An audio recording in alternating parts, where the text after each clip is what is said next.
Alright, let's just make sure if I'm being heard right here. I'm being heard right here. Yes, I am. Okay. I gotta go back to the thing.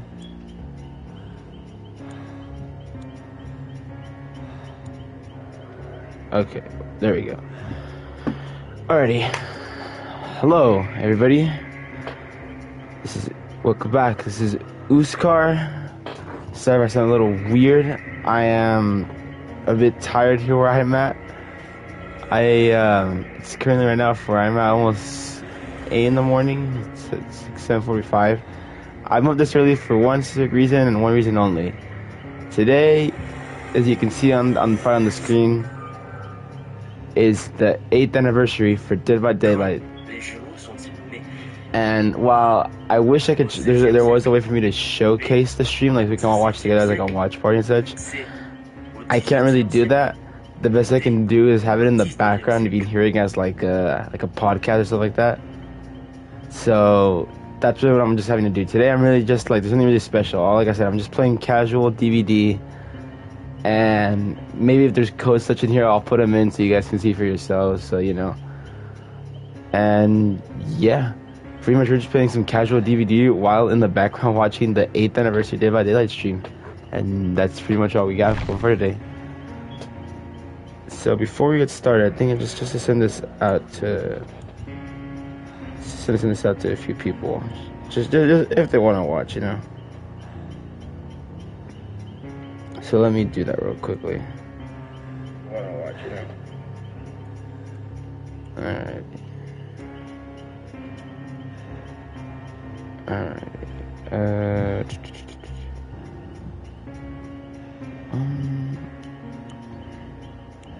Okay, make sure to do this quickly too, because I want to get back to the stream of the Dead by Daylight.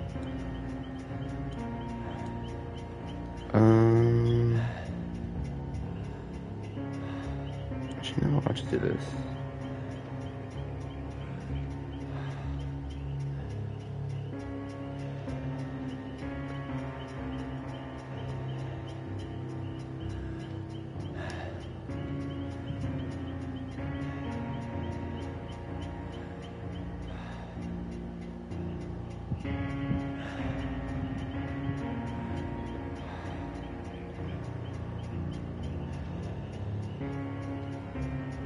Alright, let me see.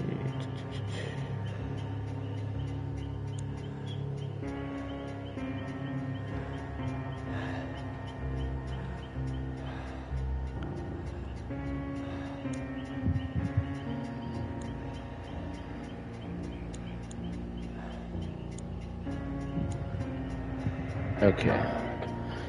So, alright, I think everything should be good now. Alright, stream. Just also before if we're playing some casual, like I said, mostly more than anything will probably be like, it'll be like us just like on DVD, and if anything comes up, we'll probably do it. So yeah. What I'm probably gonna do here, stream, is what I have in front of me. Also, before you obviously just make sure that, I think I already said this, yeah, but the background will be, all the noise you hear is me watching the stream. What do you call it? What I'm probably gonna do here is, because I have my computer in front of me, I'll probably watch it on there, just so I can have a bigger screen to watch it on.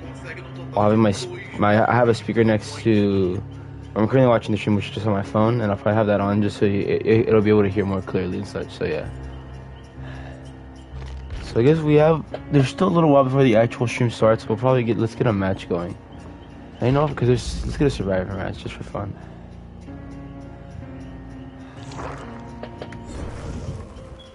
Wanna play, huh? All right. Ready or not, here I come. Oh, Ada. I'm gonna play as my man, just cause why not? He's the OG for me. He's my main, like, for him Dead by Daylight through all these years. I think just a casual medical kit. Oh, but I'm running out of stuff with him. So what? Any Eastern map I want to go to.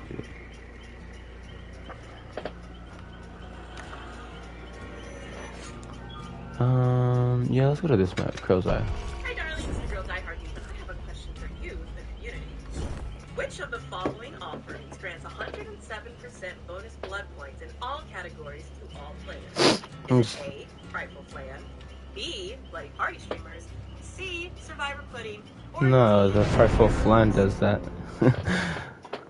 Yeah, stream also there's a lot of like little fun quizzes and questions you have to recognize DBD. Like I said, you guys can also watch the stream while I play this and stuff. So yeah. But like I said, I'm just casually playing while also watching the stream. I feel a little bit tired, but I know it's all hype when it gets started. Man, my computer is slow. I might as well just sit here watching on my phone and put the speaker on there, but don't have too much charge on my phone, so I do it on my computer, which is fully charged.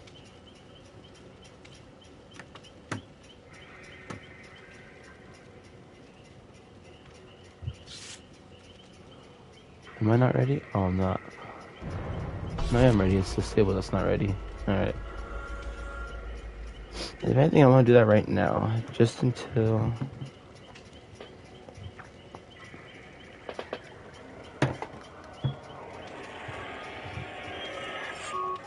Bluetooth connected. Yep, sorry, sure. That was just my speaker. Congratulations to 8 years Dead by Daylight. I am so excited to see what happens next. Happy anniversary! Happy anniversary. Hi, my name is Gene, and I'm a senior game designer. Hi, this is Pamela, Lady Y designer on DBD. Hi everyone, my name is Nick, and I am a killer designer on Dead by Daylight. Hello, it's Community Manager Dork, and I'm super excited to be looking at your fan art today. So I'm going to go ahead and start with the first one. I'm super excited, so here I love this look of the unknown, especially the broken gun. So that's like their weapon. It's like the unknown ate both the deer hunter and the deer at the same time. He was like, okay, well, that works together. The bones protruding from everywhere is so Alrighty, uncomfortable. Well, try to obviously do great chicken ways of the going. unknown. Oh, it's a God damn it. Yep, that's yeah, how you this is can... just perfect. I love those guys so much. Yeah, in one of the The first blood, I chapters I think? worked on, Yeah, it's so the blood. It's great. I like to see them here.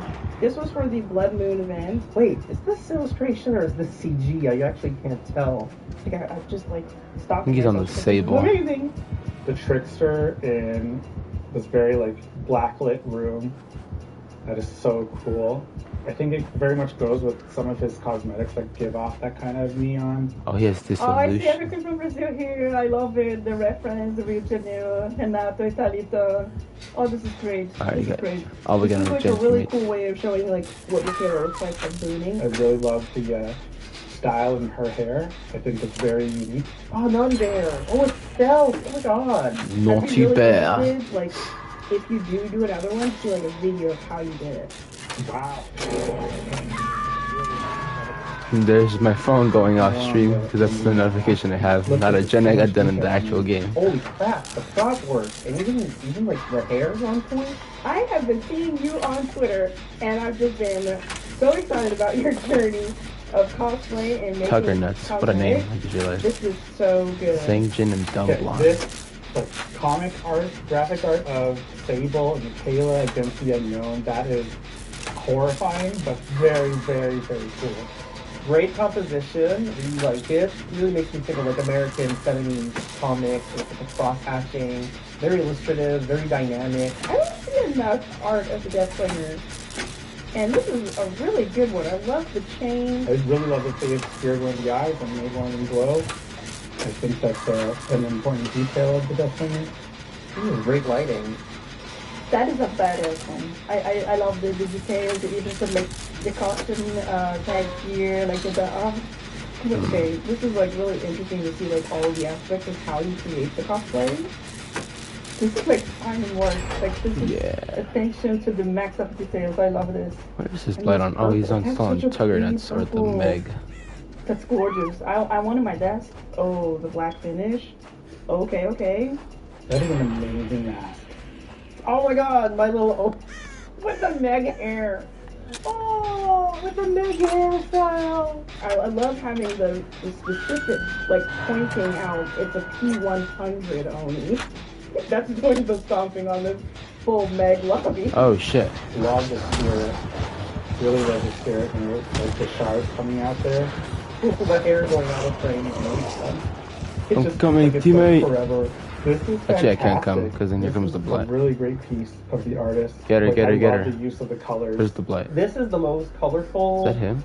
I've Okay, ever going. seen the artist. I love how one of the Oh, he's crows on- is a lot cooler and the other one's a bit warmer. And I love that she enjoyed companionship with her crows. It's a really nice idea. It's really cool. Look at her. She's Oh, you gorgeous. son of a bitch. All the Dragon little details dick. and with all the little rings going up along the So he has crown. dragon's grip. Is he Such a hard is he work. doing I the love blights? this. I No. cannot even think how many hours was this, how many days. Just really good production. So this is a really great spirit. I really love how Fuck you. Holy shit. Mood. Fuck, how long is dragon's grip? I Go, could see go. this as a poster. No, he's not I'd rushing. love to have this poster, to be honest. There he goes. It's like her. Goodbye, Yeah. Blight. Oh my, look at this. Sorry, Yes, teammate. yes. Run, bitch. Pressure, it's stable. Fuck. It's stable. I'm gonna die, I'm gonna die, I'm gonna die. No way. What's he doing? The dredge? How did you make this possible? How did you do that?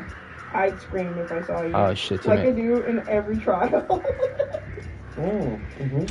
Yeah. Okay. Nice. I see. Who doesn't want like this one, right? Look at him. I honestly would love to see this. I would love to see the unknown, like in cosmetics of survivors. Oh, shit. Oops. Gotta go, gotta go, gotta go. Run, teammate. Run, teammate. Run, teammate. Oh shit. That would be more of me. Oh, What? this is one of my favorite He hit the. Skins with the headphones and the blue hair. That's so cool. I didn't even notice. the Goodbye. Oh, in the fuck. background. I love that people understand that you're never clean when the energy drops. Ah shit. Okay, you got me that time. Never Oh had a shit, shower. just because you broke the door. Gosh, it's not going in the woods anytime soon. Trying to stay as far away from this as possible. This came out amazing. It's like a 1-for-1. Which one is the game right now? I cannot even tell. This skin for Claudette, I need it. This is so cool. I love it. Let's go out on this one. Yeah, shit. I can use it. That's cool.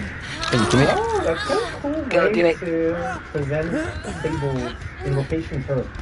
Because like it's all different hands that Thank you, Senshin. would come to help her do her invocation beating spiders perk in the basement. Oh, spirit. This feels like a real anime, like a screenshot from an anime. I think that's so awesome. It's just Where is- amazing how you make it. Yeah, I want to watch this. Can we make it? Where's the blight? This is great. The entity Uh-oh. is actually an infant compared to the other Eldritch God, and the entity's realm is like a drawing currently attached to a fifth dimensional refrigerator. It's like, that's actually really good. I really like that idea. She put a Cool. And boom. again, maybe, who knows? You know, this game is 7-8 years old now, maybe in 88 years. Who knows where it's going to be? You know, anything's possible.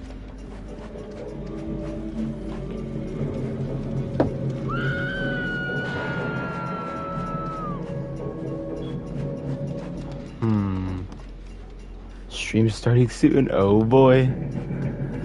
Oh, we still have 3 minutes. Okay, hopefully we can get this matched in 3 minutes. Let's see. Uh-oh. They're on a gen over here. Oh shit, there goes, there's Mr. There's the sticky guy.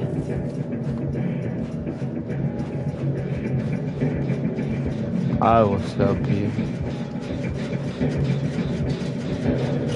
Keep him distracted.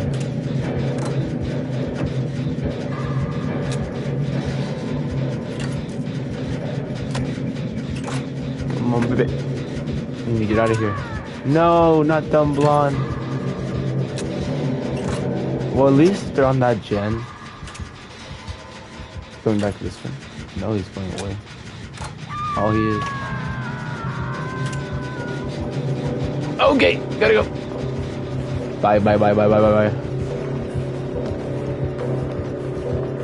Come on, go. Oh no, he's not going. Okay. I thought he would go. What's he doing?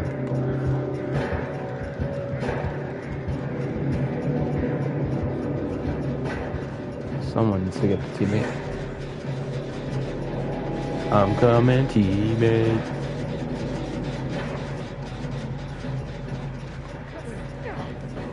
I got you. Oh shit. Go, go, go, go, go, go, go, go, go. Get out, get out, get out, get out, get out. Go, Sable. Go, my little Sable. He's gonna kill us. No, I don't know if we should work on this. But I mean, no, we don't need to. Let me heal you. Let me heal you. Let me tell you something. Sable, let me heal you. I want to get out of here. Oh, thank you. Oh, look at that super quick heal. Even with won't make it. Nice. Okay, we need to get that door open and get the teammate. No, Sable, you can't do it. Oh wait, Tugger nuts, as I realized. Okay. Oh, they got him. It's the gate. I didn't get the gate. Fuck. I am getting the gate, teammates. Don't worry. Okay. Oh shit, 10 seconds. Here we go. 10 seconds to stream. Man, this is ass. My computer does not fucking work. Uh-oh. Oh, there he is. Goodbye, sir. Uh-oh. Oh. Oh, crap.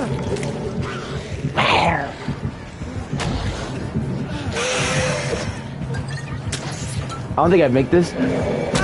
Yeah, and I wasted my thing. Oh, no, I didn't waste it. I'm not dead yet. Guys, go get the gate. Guys, go get the gate. Go get the gate, teammates. It's fucking... Oh, it is. Oh, at least you didn't go to the... Okay. How are you just... Go, go, go, go, go.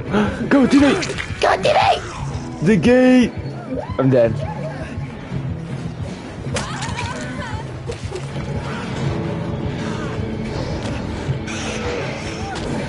Oh shit. No, teammate! Wait, wait, wait. It's not over, it's not over, it's not over. Let me heal myself. It's never over, never over.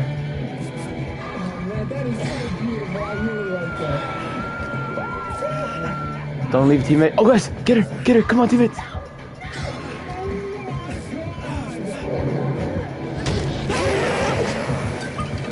Get out! Let's go! Scared to death? Oh, I'm scared to death. 60 million players, let's go! No problem, DBD. You... Ah, it's Sadako. You're fucking dead. You hear me? Fucking... Alright, stream.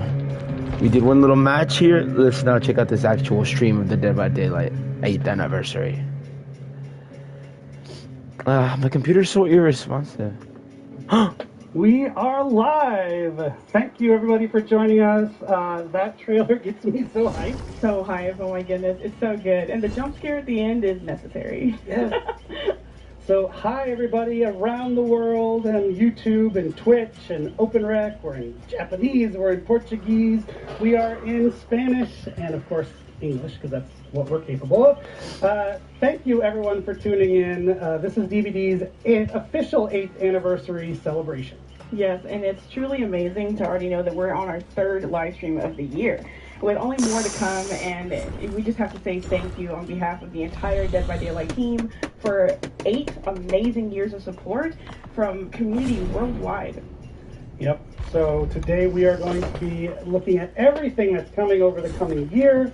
We're going to be starting pretty soon after our little intro here with something that we already teased last few days ago, and that's Dungeons and Dragons coming to Dead by Daylight. So it's going to be a full chapter. We're going to dive into that. Oh, it is a chapter, okay. After the show today, no, that will be playable on Steam on the PTB.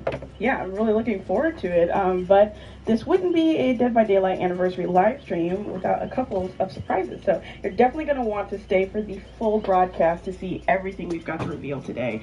But we've also got a live Q&A, so if you have any questions, please do make sure to drop them in your respective chats so we can answer as many as possible at the end of the stream. But let's go ahead and take a look at what our run of show is for today. Yep, we've got a great one lined up. We're going to be joined by our buds, Steph and Justin, to walk you through our Year 9, which is a crazy number, gameplay improvement. Year 9 content and design roadmap. And then after that, Senior Product Manager Derek is going to join us to talk about upcoming gameplay and quality of life improvements coming to the game, including one that you're not going to want to miss. Yes, and then we'll have Dave and Janik here to reveal everything coming with the latest chapters for Dead by Daylight. Then we're going to have some updates about the other projects we've got in the world of DBD, that being the casting of Frank Stone by The Supermassive casting and of an Frank unnamed Stone. multiplayer PvE game by Midwinter. Then we'll have Justin, a completely different Justin from the one Eric talked about, coming in to break down this year's in-game shenanigans for the anniversary. And last, we'll have our Q&A, which once again, drop your questions in the chat so we can answer as many as possible. And who knows, we might have some other little surprises. And while you're dropping your questions, we thought we would drop some content on you. You like that? Yeah, I like that. Make that up. Twitch drops are back. So if you've watched our streams before, we like to offer Twitch drops to our viewers, and today is no exception. So they're live right now, and you can get them by connecting your behavior account to your Twitch account. So there should be a QR code you can see. There should be links in the Twitch chat to jump over and get that hooked up if you're not already. Yes, and if you're new to Twitch Drops with Dead by Daylight, all you need to know is that by watching any Dead by Daylight stream in the Twitch directory, you'll be accruing watch time, which will allow you to claim 3 of the Twitch Drops you have active today until May 28th.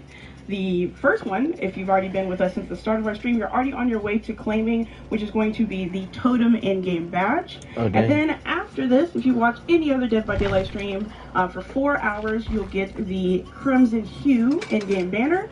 And then lastly, for 8 years, 8 watching time, you'll be able to get the Greenville, Welcome to Greenville in-game banner.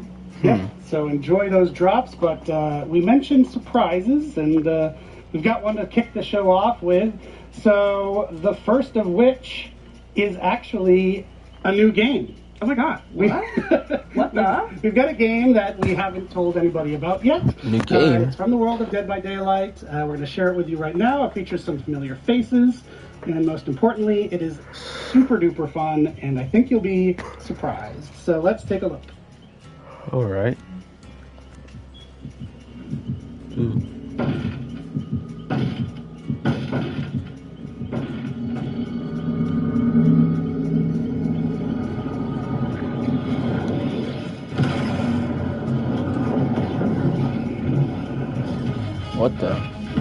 What the fog? Is that the game? Well, you've done it now, Dwight. You just had to touch the first board game. Now, you and your friend are trapped in our world, and danger is everywhere. But don't despair. Use your new magic abilities against the swarms of monsters that want you dead. Oh Run, shit, like a jump, little role-playing and shoot game. to collect blood points to repair generators, increasing your powers along the way. Unlock the door to escape together. Did you just die? It's not over yet. Use spells to keep your friend alive. That's so cool. A little fucking role-playing game. Do you and your friend have what it takes to survive? Ponder this as you ask yourselves, what the fuck? Oh, it's for free too. That's hella sick. A little role-playing game. That's cool. Oh my god, that song is so earwormy. It's gonna get stuck in my head. The game itself is like the guitar solo of video games. Yeah, like I'm already gonna walk away and just okay. But anyway, yes, you saw that correctly. What the Fog is now available, and it's not only that, but it's free for current behavior account holders and new subscribers.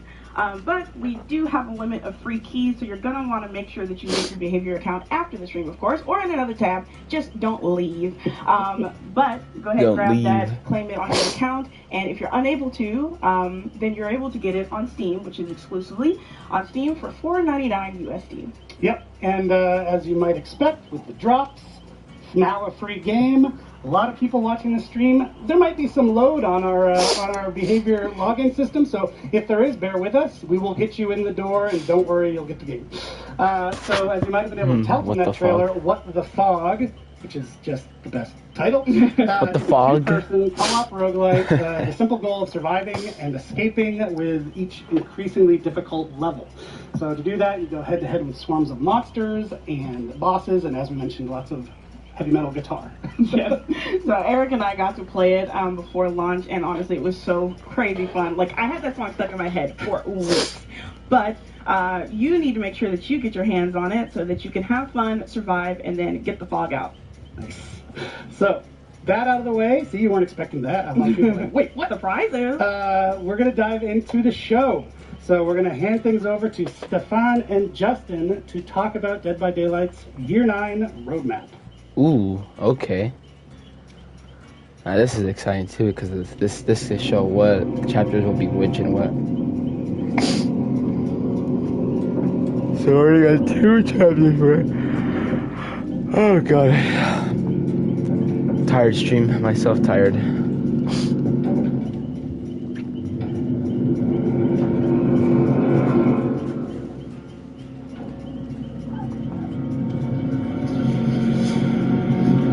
The Year 9 roadmap.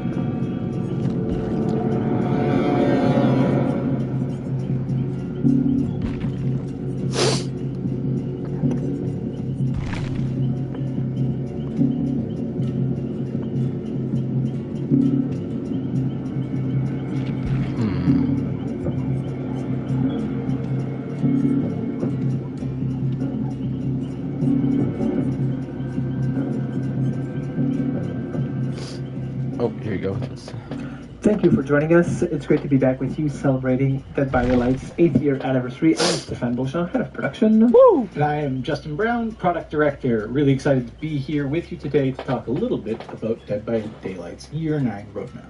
I'm going to take a second here at the top of the show to give a big shout out to our absolutely phenomenal team that's working on the game day in, day out. They are the reason we are here with you today and celebrate 8 amazing years of Dead by Daylight. Before going any further, I just want to address something that's probably going to get talked about quite a bit in the chats across the different channels. We know since the last update, there's been a rubber banding issue that's been plaguing the game. The team has been working extremely hard at it over the last few weeks. We have a tentative fix that the team has been working on that we're hoping to test on the PTB later today. If everything is successful with that, we will be deploying that fix to live, and hopefully it should improve the situation, but still to be confirmed. So keep an eye on our channels for that. We'll keep you all posted about this. Moving into the future a little bit, the coming year for Dead by Daylight is going to be huge, and that's saying something coming off of our biggest years to date. Since the last anniversary, we have released amazing licensed content such Hold up, as stream, be right back. Chucky, Alan Wake, and a personal favorite of mine, Nick Cage, such an amazing addition to the game. On top of that, we've also released our most popular original chapter to date, All Things Wicked. Of course, and we can't forget, we did the Halloween event, which was bigger and better than ever with the introduction of the Void. This year, we introduced the concept of modifiers in Dead by Daylight, starting in February. Lights Out, we followed it with My Little Oni, and soon, later this week, we'll introduce Chaos Shuffle, the 3rd one.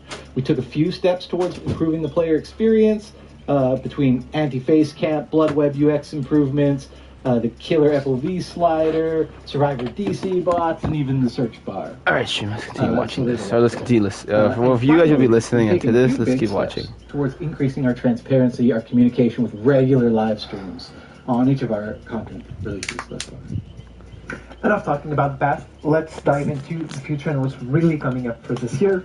We're happy to announce today that we have 6 new chapters currently in the works, and 2 of those chapters will be survivor-only chapters for this year. Okay. On top of that, we'll have the usual for you So a that new are going to be chapter coming out this year? spread throughout July? the year. As we've talked a little bit and teased even earlier last in week, December, the it's a first full chapter that's gonna chapter. be coming out is Dungeons and Dragons. And we're actually going to deep dive that in a soon-to-come segment shortly after this one, and it really promises to bring great gameplay and new characters to the world of Dead by Daylight. Of course, we're going to follow that with a licensed survivor, a character who truly embodies the meaning of that. Licensed survivor? After that, an iconic killer survivor duel will be coming into the fog, and if you stick around to the end of the show, you're going to get a little preview as to what that will be. We'll finish off 2024 with an original Killer and Survivor chapter, and we'll finish off the Year 9 roadmap with a licensed Killer-only chapter, followed by an original Survivor-only. Wait. Moving a bit away from our content roadmap. Original we're Killers. We'll look at the 4 pillars. No. Oh my god, I didn't hear that. I think from what I heard, an original chapter next, another one. Consistency at the end of the year, there's going to be another. We're focusing on, but we're really adjusting the contents of each so that we're working on the features that have the most value and the most interest to all of our players in ways where we can expand the game further and further. Of course, and we're going to start off with the trust and security pillar. Firstly, we're thrilled with the response to our regular broadcasts, and we're really happy to let you know you can fully expect more to come as we progress throughout the year. I want a teaser for the movie. Well, we'll see. Security Maybe. is a topic we rarely talk about publicly, for good reason.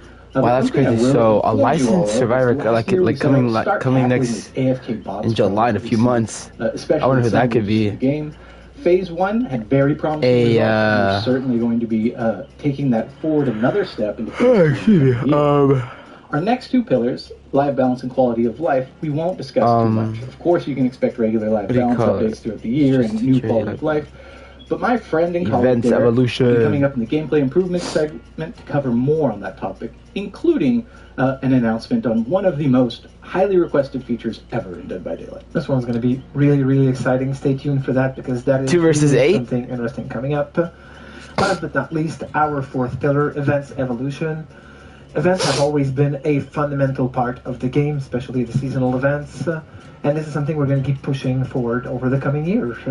With this year, we're starting to do a bit of a split where we're going to have our events happening on a separate matchmaking queue, which essentially means that at any time there's an event ongoing, you can decide to still play normal Dead by Daylight if that's what you're looking for, but you can also go into the event-specific queue and play some of that gameplay. This is really going to allow us to push gameplay further and further away from the typical way Dead by Daylight normally works. And it's going to be a very interesting way for us to approach events in a different way. On top of that, we can also expect more modifiers to make it in the game, whether it's the one we've talked about just before, that are going to be revisited throughout the year, or introducing new modifiers that are either tweaks on something or something completely different. But modifiers is just a little sliver of what we're planning to do this year, and I think we have something a little bigger that might be coming up.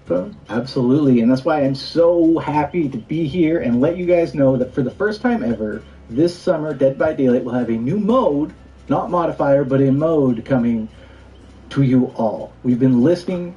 Let's go. I'm really happy to let you know that this summer, replacing Scorching Barbecue will be the first ever time-limited 2v8 mode in Dead by Daylight. Ooh, it's coming back. A full breakdown of what this mode is when we get closer to the release. But for now, Barbecue. I'm going to thank my friend Stefan for joining me, invite my friend Matt to the couch to talk a little bit more about this, and here's a snippet of what's to come. Okay.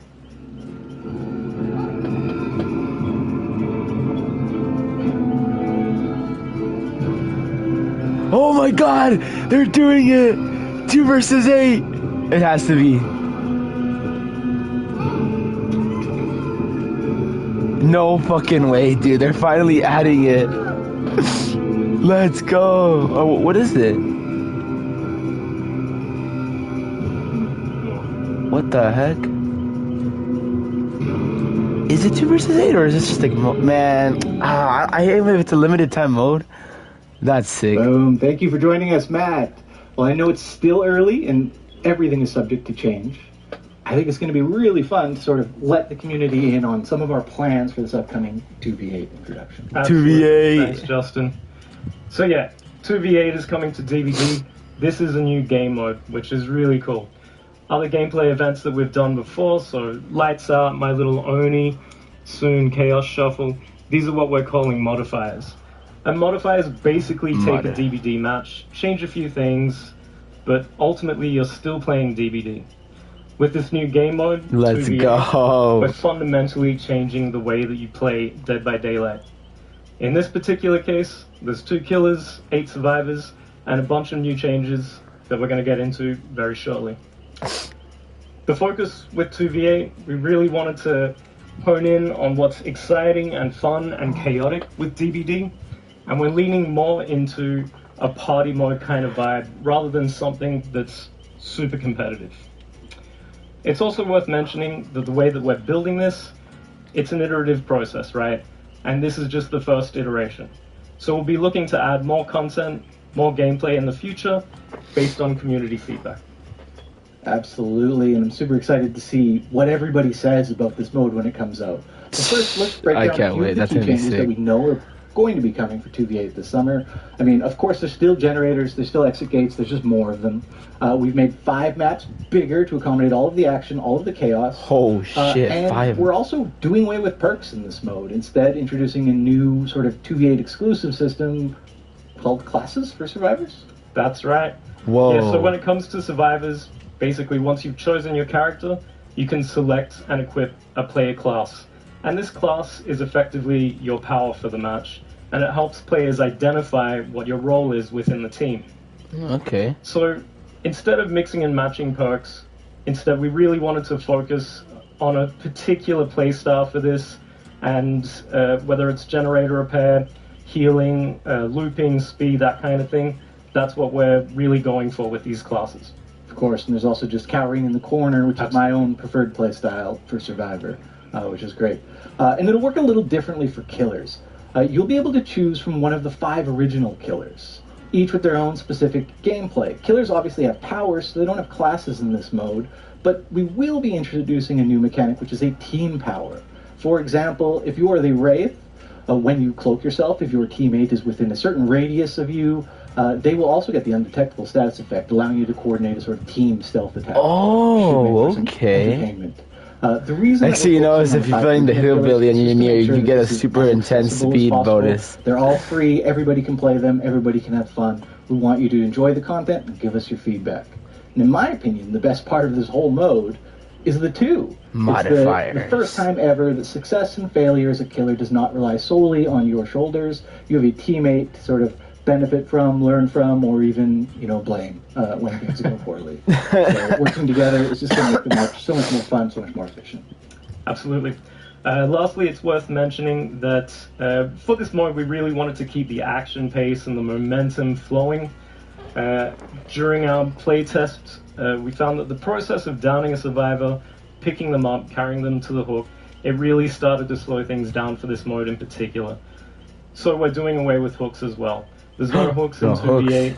Instead, once the killer downs a survivor, they'll be able to send them to a cage. This works very similar to Pyramid Head. It will teleport the survivor to another part of the map, away from the killers. Summon the entity. And, of course, this still counts as hook states. So once you've been hooked 3 times, you'll be out of the match. And as Justin said before, there will be 5 original killers coming to this iteration of this game mode. But we will be looking to add more as we iterate on it and add more to it. So is it all 5 original of course, killers? we'll also be improving the game as it goes along. So content will be coming in, as well as updates to classes and gameplay. Awesome. Okay. Thank you so much for joining me, Matt. And to all of you at home, if you want to learn more about 2v8, please join us in our July live stream. We will hope you're looking forward to this year 9. For now, back to you, Eric. That was sick. Also, stream on my end. If you, I know I was playing casually, but I should have just reversed the words. I should have been watching the 8th anniversary stream while casually playing. But we'll get another match going right now. Probably if there's, I think what's next is the.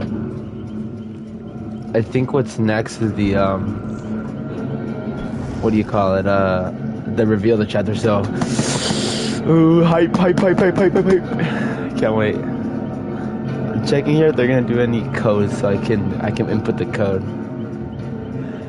Oh my god, that roadmap. Great segment. Great beard, Stefan. People were loving the wet beard in the chat.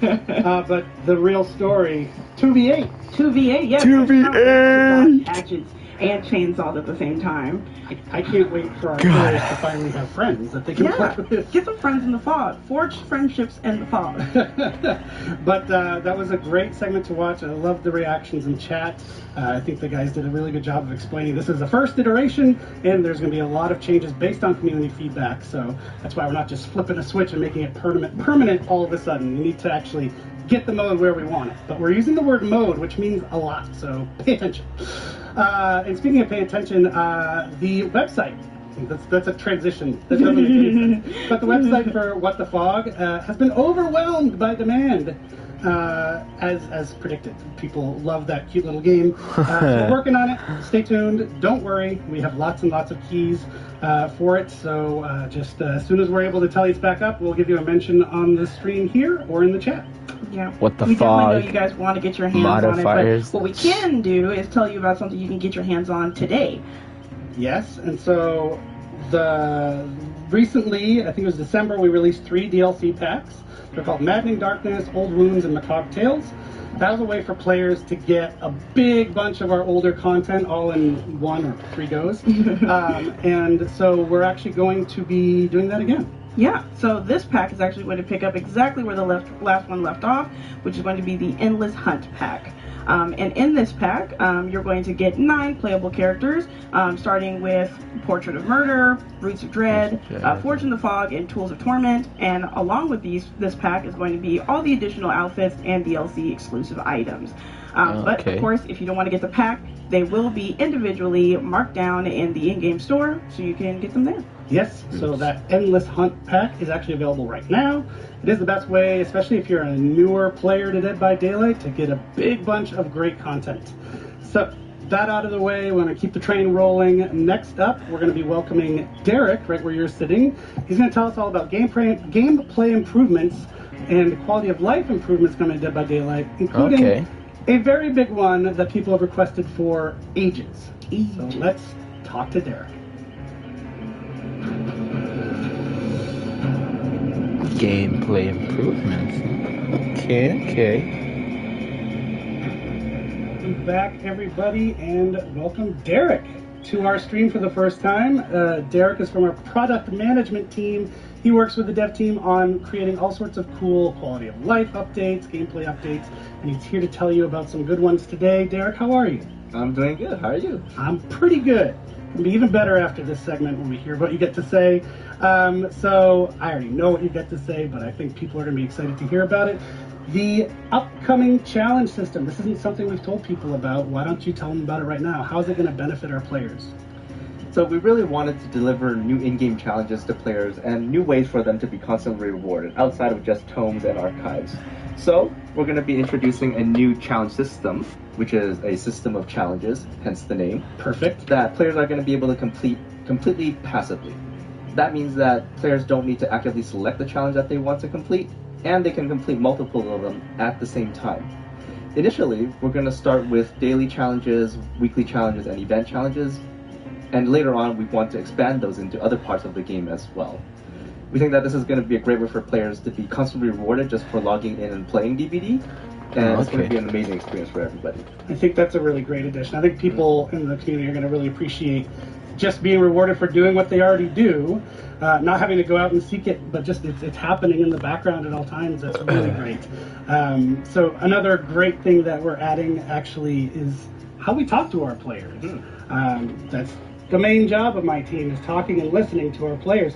But we do it out in the world. We do it on social media. We do it on TikTok and Twitter and other places. But in-game is obviously the best place to talk to people, and you've got some updates there. Yeah, we're here to make the players' lives easier and your life easier as well. So we're going to be introducing a new inbox-based system that will help connect players with the news that you have announced, including patch notes, announcements, rewards, and a lot more. That way, players will see less pop-ups when they launch into the game, and they'll be able to get into their games quicker.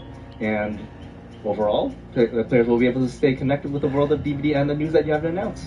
Yeah, and it gives us new tools, right? Like being able to tell people the patch notes in detail is something we couldn't do before, and now we can. So again, you have to go find it on the web, but you'll be able to get it in the game. Pop-ups, not pop-ups, but notifications for rewards as well is another great improvement. So really good work there by the team. But we're not done. Actually, this is something people are familiar with, the Finisher Mori system. We tested it out a while back in PTB, got a ton of great feedback from the community. The team took that feedback, went back to the shop to tinker with it. I've forgotten about the that. final version to tell people about now. Right. I love Finisher Moris. I think they're a really amazing showcase for how deadly and gruesome our killers can be. But we also acknowledge that there was some room for improvement from the survivor's perspective. So like you said, we've taken the feedback, we've reiterated on it, and tried to land on what was the best player experience. So, in a coming update, Finisher Moris are going to become a baseline feature for all killers in the game. That means that killers are going to have access to the killer Finisher Moris by default, but they're only going to be able to use them on the last remaining survivor. That way, if the killer is able to successfully pull it off, we get an exciting conclusion to the match, and the survivors can feel that the game's ended in a fair way, and this match went smoothly, and it was a really exciting experience for everybody. More offerings are also going to be updated to instead give bonus blood points, so that it'll be a more rewarding experience for killers if they're able to pull it off. So the killer's going to want to land that at the end. Yes. It happens at the end, like you said, so we're not killing the flow of the match. I think it's a really great balance from where we started and the feedback that we got, so kudos to you and the team. And that's all we've got from you today. Unfortunately, you have to go, but the show is far from over. Next up, we're going to hear about the new chapter coming to Dead by Daylight. Stay tuned, everybody. Dungeons and Dragons. Before they reveal the stream, this stream from my eyes, I want to say it is cool. Dungeons and Dragons is coming, though. Again, not to be disrespectful or anything. I think it just could have been better. Maybe it's just me because I'm not a big Dungeons and Dragons is it's okay, you know. If what the trailer says it is, though, if it's that giant eyeball killer thing from, which I don't want to say just in case I'll let you guys hear it, which we'll see right now what it's called. If what that creature is in the background, I'm already so excited for the challenges I thought it was. and the finisher, Maury. I just want to shout out Derek for dropping so casually such a highly anticipated feature with cross progression. Yes, cross progression is finally coming. Super excited. And it's another reason for you to make your behavior account. So not only will you be able to get What the Fog for free, but you'll also be prepping yourself for cross progression. Let's which go. We know that's something, you're once again going to have to be I can now to get your hands I'm on. going to account I have right now on PlayStation and put it on Switch. Merch, which you can get your hands on right now. So speaking of which, I'm wearing so much now. See, I can't showcase it because I don't have the camera thing, which I don't want to even then. But I'm wearing a sick ass Trapper shirt that I bought from themselves. What is this? Mystery box pure now. Anyway, ooh, mystery in box. The boxes, you're going to see 4 very exclusive DBD items specifically for this release. It's also I'm wearing a super sick ass Trapper from the DVD merch shop just to get an indication for Which is pretty amazing. this I had stream. Dave sign my chest backstage. Which I also just bought just because I wanted a DVD shirt. He's got a great signature, one of the best. It's a really cool piece too. If you haven't gotten a mystery box in the past, it's always just a fun unboxing process. So follow the QR code on screen, scan it, and go get it. But we also have an update to the DVD board game. Oh yeah, you're right.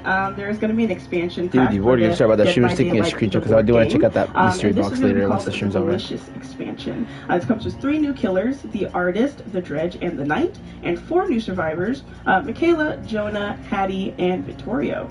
It's also going to come with. I just want to try out the game, but I feel like it's like a difficult thing. That's the whole point, though. It's super exciting, and I'm so happy to see the success of the board game. I'm such a tabletop nerd that it's just such good quality, and I'm glad that people are resonating with it. So shout out to level99games.com, which is where you want to go to pre-order it. You'll get it later this summer. Obviously, the DVD merch shop as well is available. You can open it up on your phone with that QR code. You can go to another tab and get some shiny stuff. Yes, it'll be really nice, especially like you said in the summer. Play it outside, touch some grass at the same time. So, other than that, if you have any questions about the content we've been dropping so far, 'cause it's been a lot of content, we will have our live Q&A segment at the end of the stream. So make sure you're dropping your questions into the chat. But other than that, roll initiative, because it's time to talk about Dungeons and Dragons.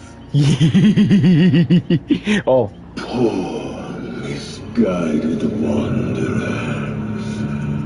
First there were many, and now so few. Oh, what the? Only to There's 2? value your lives, to take a single insignificant breath in my.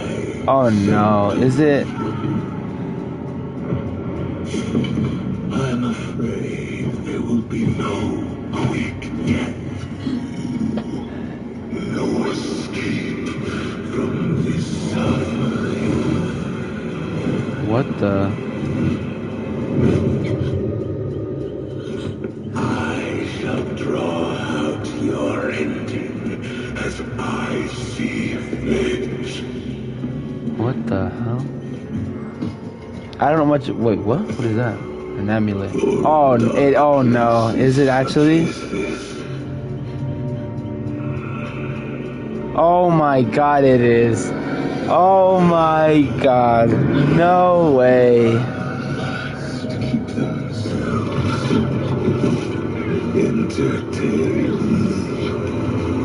It freaking is. Dungeons and oh my god, it is. No way. I am a little like, oh man. Hello friends, I'm Mathieu Cote, head of Hello, Mathieu partnerships Cote. with Digital. And No I'm way. happy to be joined here today by Sean from our friends at Wizard of the Coast, who is going to be with me talking about what we just saw. Hi, Sean. Hey, Matthew. Great to see you. Pleasure. We just saw the trailer here. I still have goosebumps. This is so amazing. Like I was saying earlier, I have what? inner child in me that's thrilled right now. I've been playing Dungeons and Dragons since I'm 10 years old, and it's an absolute dream come true. So thank you so much for being a part of that.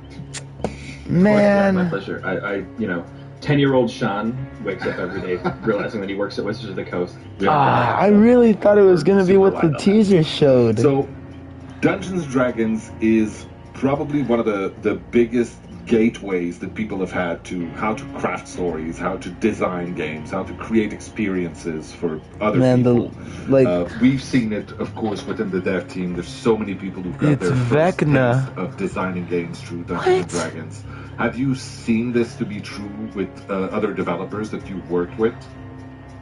Oh, absolutely, yeah. I always say it's the easiest thing about my job is I never have to teach people what D&D is or what the brand is about, because when I'm working with the developer, I guarantee you the person that I'm talking to has played, and everybody on my like I said, it is still cool, but I think that when I posted about it, I put a community post about it.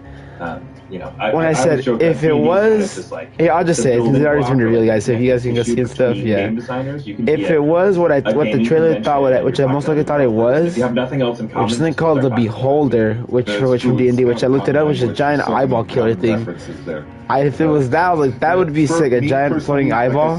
Dream come true. And like I said, I hope it. Well, not that I hope. I most likely thought it wasn't going to be what everybody had said in leaks and stuff, which I didn't believe. I know that there are a couple of which was Vecna, who were absolutely thrilled to be a part of this. What made it make sense for Wizard of the Coast to enter into this collaboration?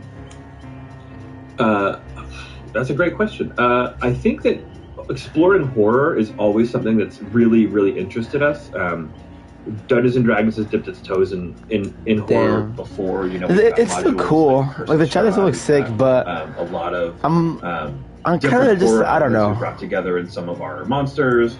Obviously, characters like Vecna have been super horror driven. So when the idea popped up on the radar, hey, the giant eyeball thing that they showed on the teaser, which I most likely I thought it was, it would have been sick. Like the light turned on instantly. Or maybe the eyeballs something to do with it. I don't know. There were no question marks. It was mostly just exclamation points. It's like how do we do this the best, right? Like let's find the coolest character. Let's find the coolest setting. Let's really make this a true sort of. I really thought it was gonna be him, but I guess not. Dead by Daylight, and make it a way that feels super.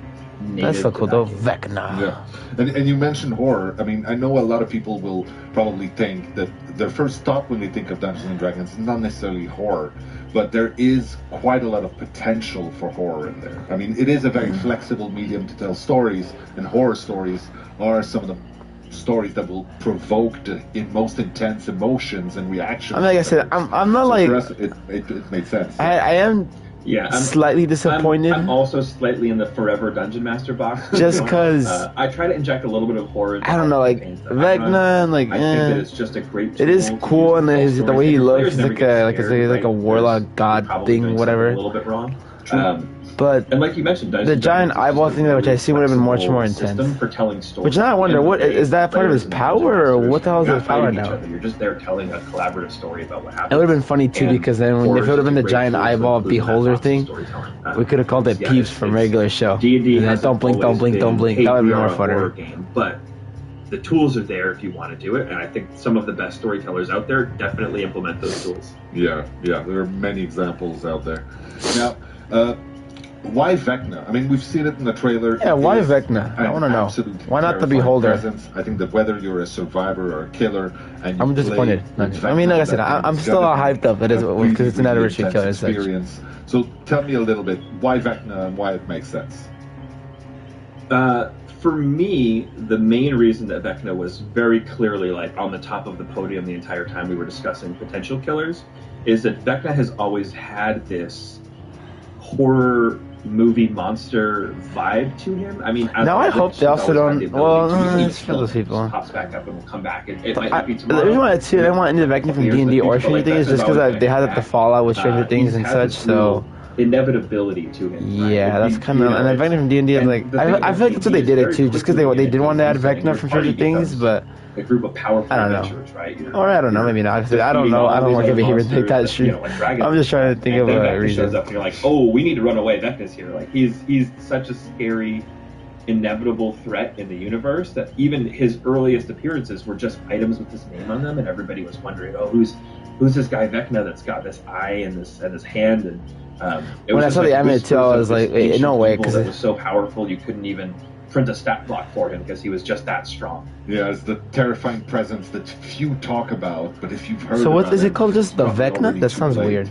Oh, that kind of cool. The Vecna. That absolute. We'll see what his name is. I'm really curious because he has been part of the Dungeons and Dragons universe for almost 50 years now, right? He was there at the very, very beginning, like you said, as whispers, as just a note in there. But he does just call him the god. And reading it is a warlock. I don't know what they'll call him. I don't know much about Dungeons and Dragons. Much power in those pages. Like you understand that he is, like you said, inevitable, but also he is able to scare a party of level 15 adventurers who are technically almost unstoppable by that point, right?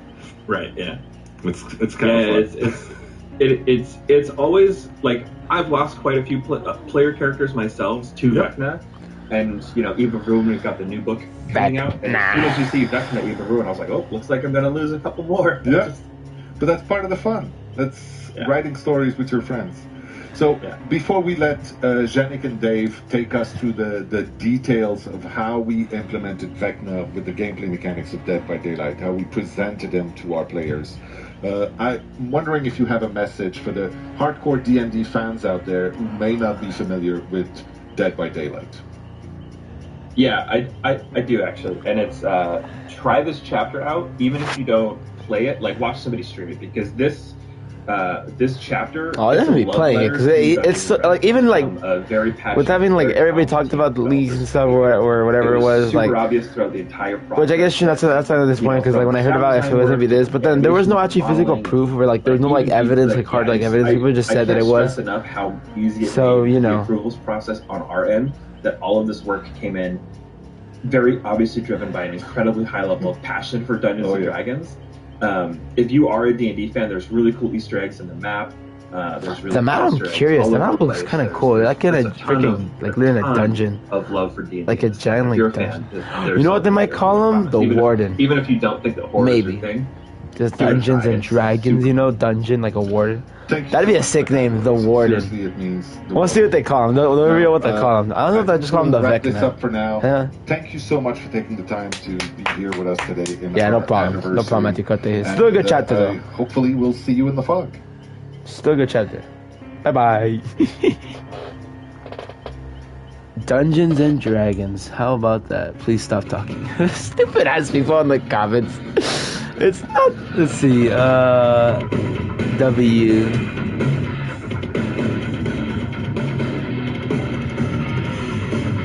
What the fogma? Buff Myers, no gameplay. Hey, hi, I'm not Dave. You're not Janet. I'm not Janet. No, we're quickly interrupting our D&D segment. There's a lot more. Stay tuned. Dave will be right where I am in just a second to give you an update on cross progression. So this is a live show. We're having a live TV moment as we speak. So apologies, you might have noticed, even though I was dressed the same. Our segment with Derek that was just before was pre-recorded, and in fact, we played the wrong one. So we want to give you more details on cross-progression here. So that's what we're going to do. So take it away, Dork. Yeah, so cross-progression is hands down one of the most requested features every single stream, every single post. You guys are wanting cross-progression, and we're giving it to you later this summer.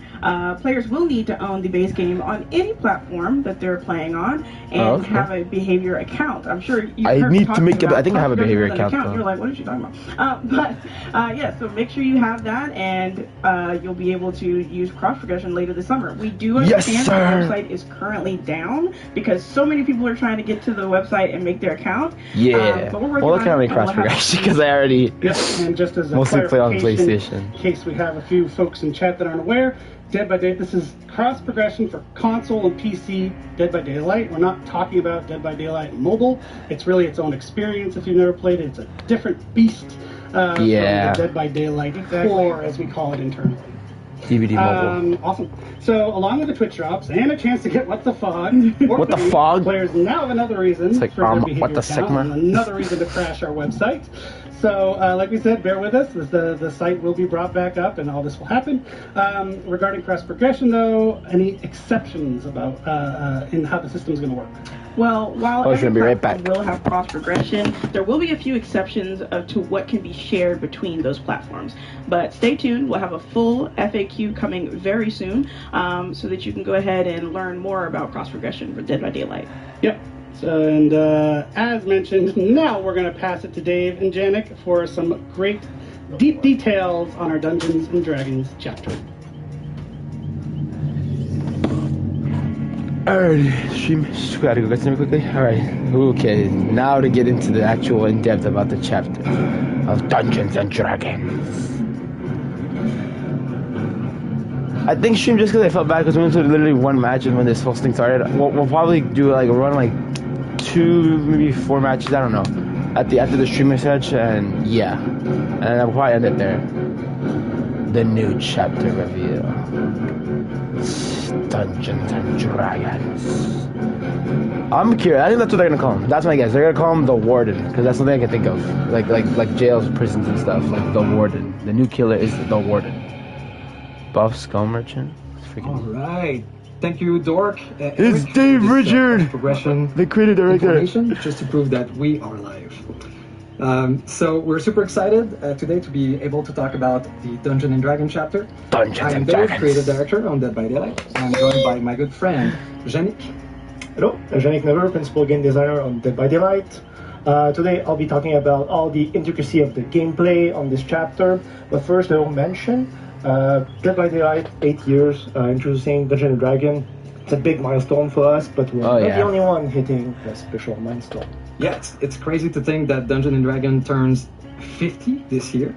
Oh, that's fair too, though. I mean, even though even though I know Dungeons and Dragons, like it's like just want to say maybe not too much people like already, but 50, we do something else with. It's still pretty cool that it's 50 years of Dungeons and You'll Dragons. probably be in retired home, but we'll be glad to join the party.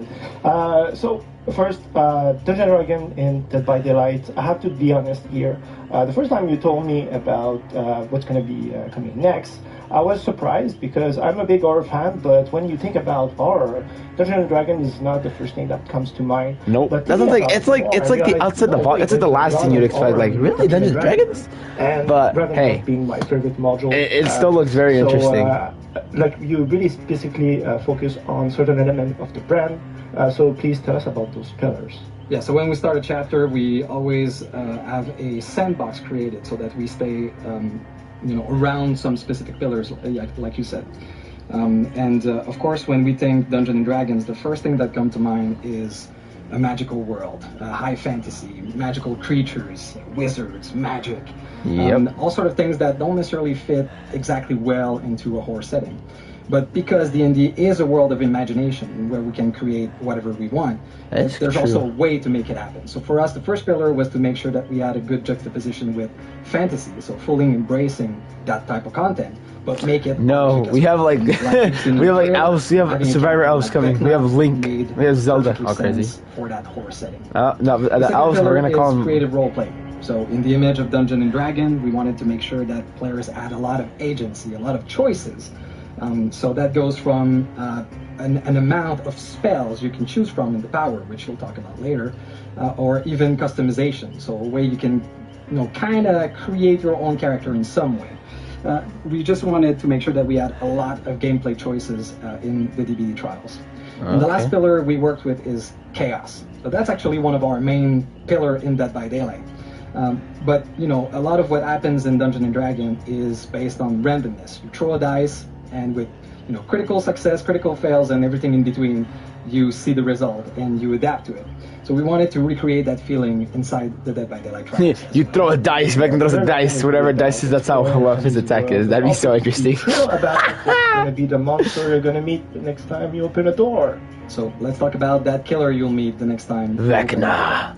So of course, Dungeons and Dragons has a lot of iconic monsters we could have chosen from, a lot of iconic villains as well. And I thought it was going to be the Beholder. With our friends at Wizard of the Coast, we've established that our next killer would be Vecna. Vecna is just a perfect fit for Dead by Daylight. He's a lich, so a powerful wizard that... Oh, the Lich! Oh, that's what they're going to call him. Continue is the Lich. Is that even a word? Now that's a sick name. So I forgot. He wanted Lich to is continue like to do his horrible stuff. The Lich. For as long as he could. Vecna also has access to every spell in... Oh, is that the column, or is that... That was very interesting for us to create an interesting power. Of course, we also have a survivor in the chapter, so the Bard, a very interesting class. There's many classes that we could have chosen from, but the Bard was really the one that fit the most into our horror setting. For example, when we think about a class like the Paladin, you think of the ability to turn... That's a sick-ass name, though. I forgot. Sword, the Lich. Big plated armor. I want to see the campaign now. I'm curious. The doesn't Lich. fit really well. Now I think of the Lich, I'm going to think of the Lich from Adventure Time. With abilities like Bard's Inspiration, the ability to sing, to play musical instrument, to know lore, and even to insult the villain is just so on brand that it was a perfect fit. So that's why we chose the Bard. As you've seen in the image and the trailer, we're doing something special with the Survivor. It's akin to what we've done with Legion. So through the cosmetic customization, you'll be able to choose between two specific characters inside the same Survivor. So you'll have the choice between Ice Tree, a female elf, or Bearmar, a human male. I have no idea who those are, but I'm so curious. I want to play as an elf. Girl playing Dungeons and Dragons. The Lich. Like French group. The boy was not Is really that a what class. I mean, like I said, that is a sick name. Give him that, either that or the Warden. I don't think the Warden, because the Warden's kind of... Throughout times, like, there's been any change in iteration on the class. It has now become like an such a popular undead class to play. Really fun now, definitely. Can we see a little bit of gameplay? Kind of an emblem to Dungeons and Dragons as much as a Red Dragon now. Absolutely. Every party nowadays has a Bard. And we've also seen a lot of Bard love into other content that Dungeons and Dragons produce, like the movie, for example. Yeah. There's a movie? I didn't even know that. That's crazy. We have a Troubadour. Do we have a new map? Absolutely. We're super proud to have a full chapter for the anniversary.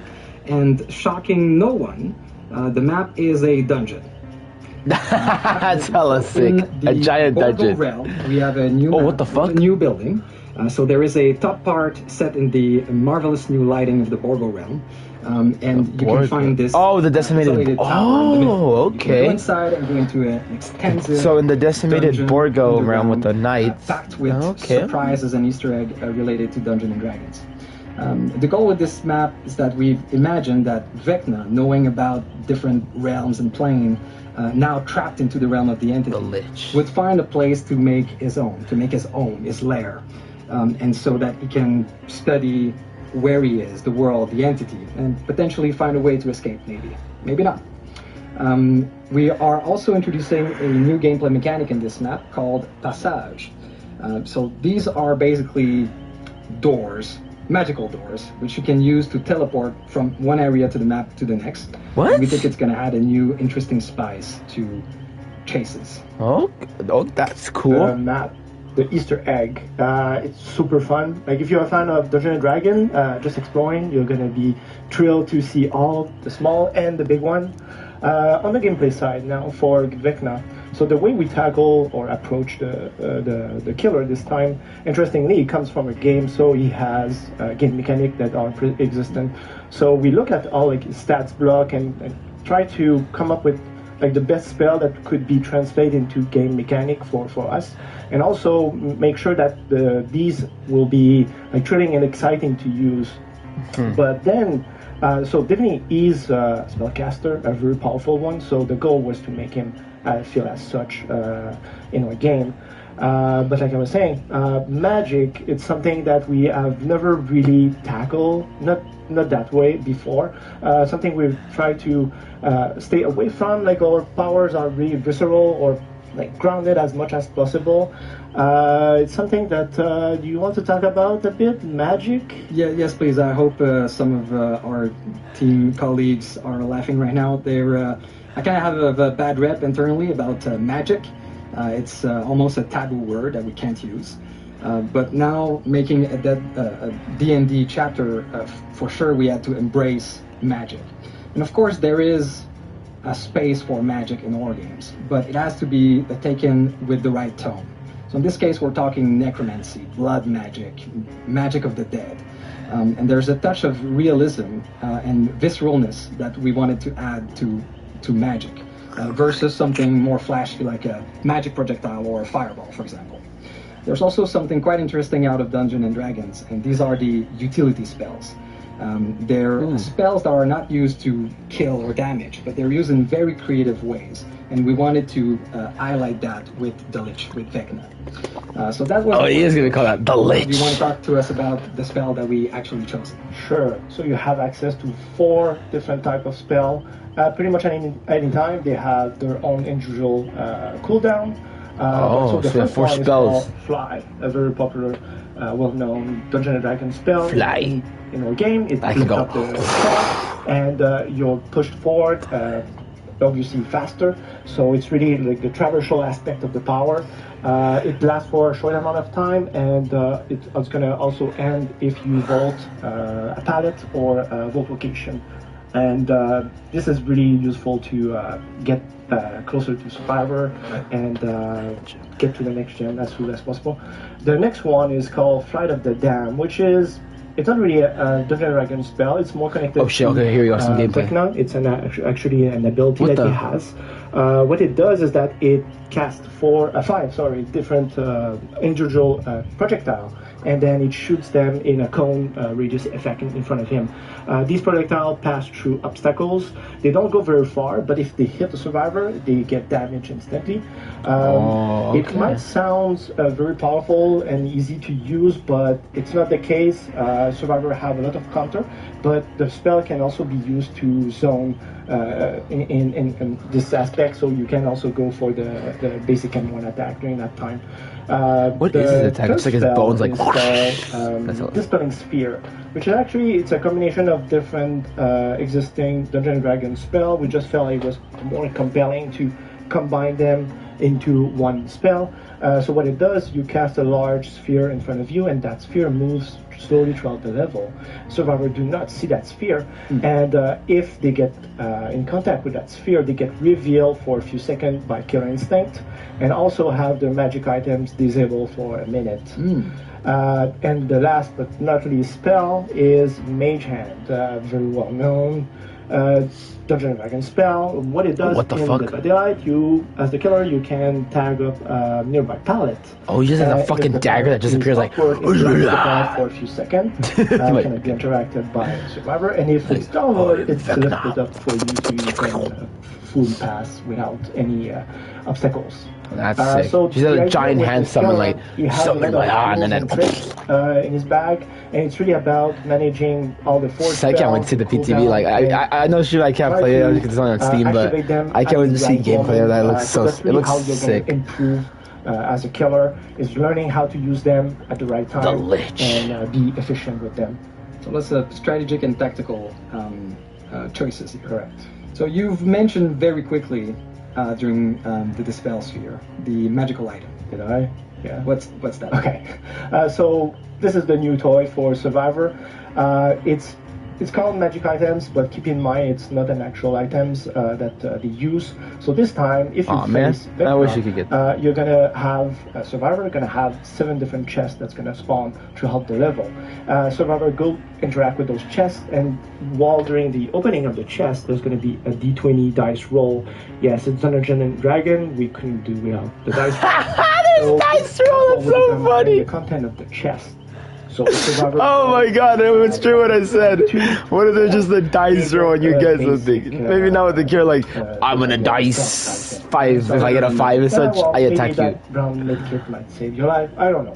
That's so funny. The part is when you roll from 5 to 19, that's when you get the magic items. And the way it works is that each survivor has an equipment slot. So this, oh, there goes my phone going off of the generator. So there's 2 types of magic items, and each magic item is going to be randomly linked, the first time you open the chest, to one of the 4 Vecna spells. And so once they are equipped, each time the killer will cast the spell that is linked to one of your magic items, you're going to gain a passive bonus to help out, avoid the spell or help you out against Vecna in general. So to be more precise, so if you have bracers against the fly spell, you're going to see Vecna's aura during the traveling that while you use the spell. If you have boots, for example, against the flight of the dam, you see the aura of the projectile, very useful because the projectile goes through collision, and the best way to use that spell is through walls. If you have magic items against the dispelling sphere, survivors see the sphere, so they can juke and go around the sphere as much as they can. And if you have a counter against the mage hand, you see the aura of the hand on the palette, and also gain a little haste effect, so that helps you out around the loop.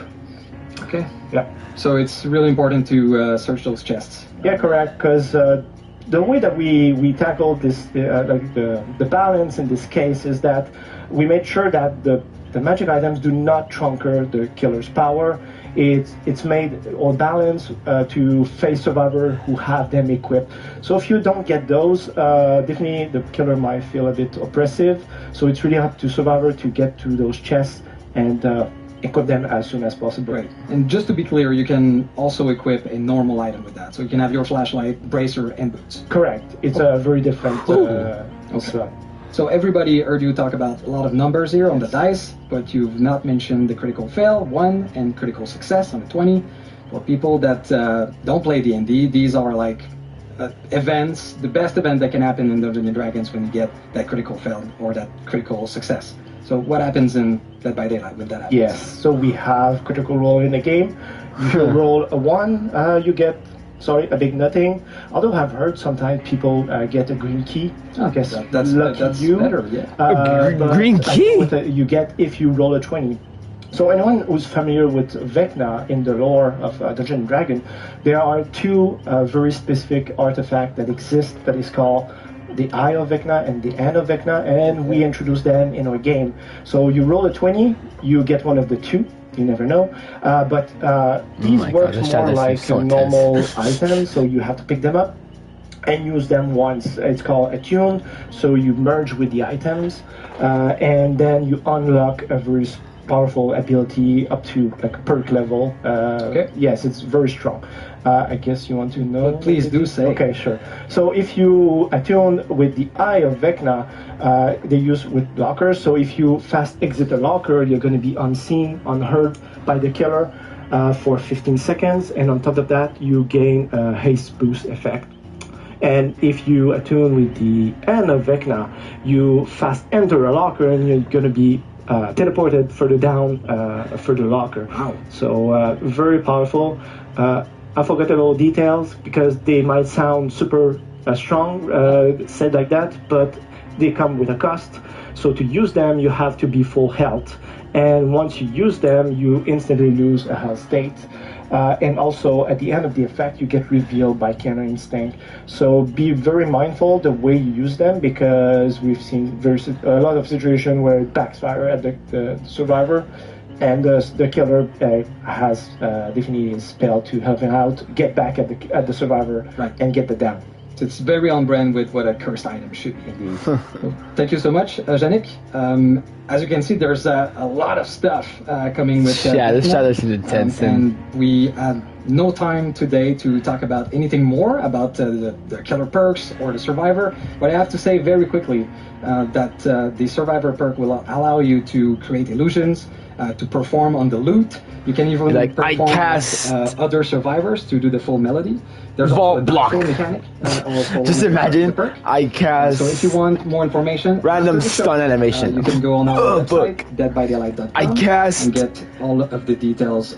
Fuck. Oh, crazy. Merci encore, Yannick, for all the information, and thank you so much to all of you. Happy anniversary. From now on, when the dragons say I cast shields. That was sick though. Even though like I get it. As much as they probably know that it was maybe like a sort of not really like underwhelming, maybe just like not as like well known. They did the best they can to like make it in Store 10, which it is. Vecna looks pretty sick. Still, I wish there was the alien thing, the giant eyeball thing, but that's okay. Maybe he's like an Easter egg. That's what he is. He's the Easter egg. It's the giant beholder in the dungeon. I'm really curious too, though. I want to there's just gonna be a bunch of dungeons all over the place. And like, hey, I want to go to the dungeon. I want to go to the cell. I cast dungeon. Oh my God, Dungeons and Dragons in Dead by Daylight. The Lich. You are a pretty frequent DM yourself, right? Yes, I do DM on occasion. Forever player, as they said in the interview. Well, no, forever DM. Yeah. Never a player. Please make me a player. You must be so psyched. So psyched. I'm so psyched. I'm so excited. I just cannot wait to see what we have in store and to go against Vecna. Hopefully people have noticed your dice necklace. My nice D4. I got it. But yes, just like Dave said, don't forget to head over to deadbydaylight.com right after the show for the full breakdown on Vecna and all of his powers. You'll also be able to see the perks that we've got for him and our bard coming into the fog. And also, don't forget to ask questions in the chat when you're not spamming nonsense garbage. Ask real questions, and we'll answer them later in the Q&A. You don't need to say claim. For reals, why is the chat so upset? Like, I see the stream. If you guys are watching, there's so much like L. Like, yeah, I get it. Maybe the chapter wasn't, but by Dave Richard back on the couch. The only thing I realized, it's pretty happy that they've brought back like last chapters for the anniversary, because that's what makes it so much fun. What lies ahead? I don't know. Can you get a thing for the movie? That'd be sick. Oiled up Freddy's skin, please. What the fuck is this chat saying? I swear. No, it's not an L. It's not. Well, yes, you can be disappointed and stuff, which is kind of how I am. But to be honest, that kind of now drifted away from everything that's going on and such. So to be honest, my like high meter just came back like right away. Like they made it like boom like that. Like that is a sick then now I'm like I want to see it now. I want to see it. What lies ahead? I'm very curious. I'm over here now. So I'm super excited for this part of the stream because not only do we get to talk about 2 upcoming projects within the world of Dead by Daylight, that being Supermassive's The Casting of Frank Stone, and named a multiplayer PvE game by Midwinter, but we get to do it all with Dave Richard. So, Dave, let's go. Can you please tell me why we chose these games to be the right games for us to expand the world of Dead by Daylight? Yeah, absolutely. There's a lot of stuff going into that choice for sure. So first of all, we are super happy and grateful to have a community already there playing Dead by Daylight. Mm-hmm. So of course we listen to what they want to see, what they want to play. So that comes into the recipe of the choice we're going to make. We also want to make sure that we will create something new to experience, something that's completely out of what we are used to in Dead by Daylight. So that comes into the genre we want to create. Also, we want to interest new players into the world of Dead by Daylight. Some people that never heard of Dead by Daylight, but also some viewers that are interested about the world of DBD, but that don't play DBD because maybe it's not their style of game. So we want also these players to be with us and experience the world of Dead by Daylight. And just like you were saying, with people being interested in the world of Dead by Daylight, as the creative director, why do you think there's so much interest in the lore of a multiplayer game that's based in action? Well, it's been very important for us since day one when we started working on this project. The story and the narrative around everything we create. We want to make sure that every little component in DBD has a story and a reason to live in the universe. We take great care into making that happen. So, there's a lot of mysteries within mysteries, a lot of layers to our narrative, which I think are super interesting and players want to know more. So these games will allow us to discover these elements that we've seeded in the past. Like every killer and every survivor in Dead by Daylight could have their own movie or their own game, really. Yeah, we've got maybe a little pun, maybe a little foreshadowing or something like that. I don't know. Speaking of lore, I mean, this is something we want to expand on. You never know. You never know. Dead by Daylight. So we're doing that in one of our upcoming games, The Casting of Frank Stone. So can you tell us a bit more about that? Right, I can tell you a little bit. Yes. So, of course, there's different type of stories in games, right? There's games that have a static narrative that you experience. That's great. There's also games that the narrative is made very organically by the players, like DBD is a good example of that. The Casting of Frank Stone is somewhere in between, right? It's a game where there is multiple narrative, and based on the player choice, different things will happen, and based on their choice, different endings and different branching in the story will happen. So the Casting of Frank Stone is very interesting for us because it brings the origin of a killer and potentially survivors, and the players are able to play that for the first time. Some things that we are used to see as a lore or a bio or a tome entry in DBD now will be playable. It's still in the Entities universe. It's still very much part of the world of DBD, but it's going to be out of the trials. So that's going to be an interesting take on our universe. Okay, so we know that the Casting Frank Stone is still in that realm, but what about our other project, this unnamed multiplayer PvE game? Is that also going to be taking place in the Entities realm? Absolutely. So it is in the world of DBD. It is in the Entity. And one cool thing about the Entity is that we know very little about exactly what it is, but we do know that it's a living universe. It is huge, and we can't really comprehend everything that's happening within it.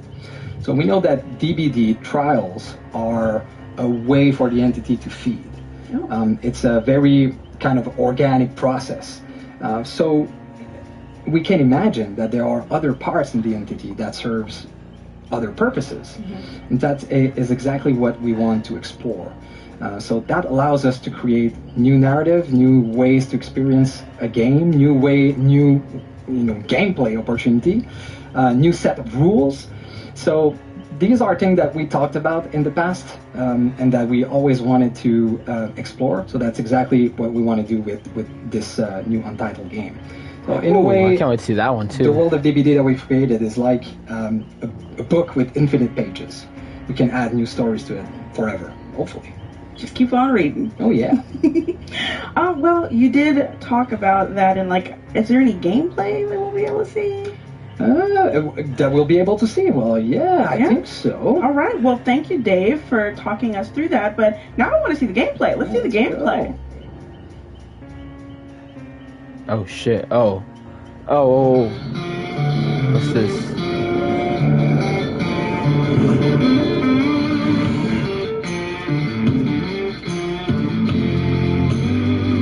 Hey everyone, I'm Audrey, lead producer at Midwinter Entertainment.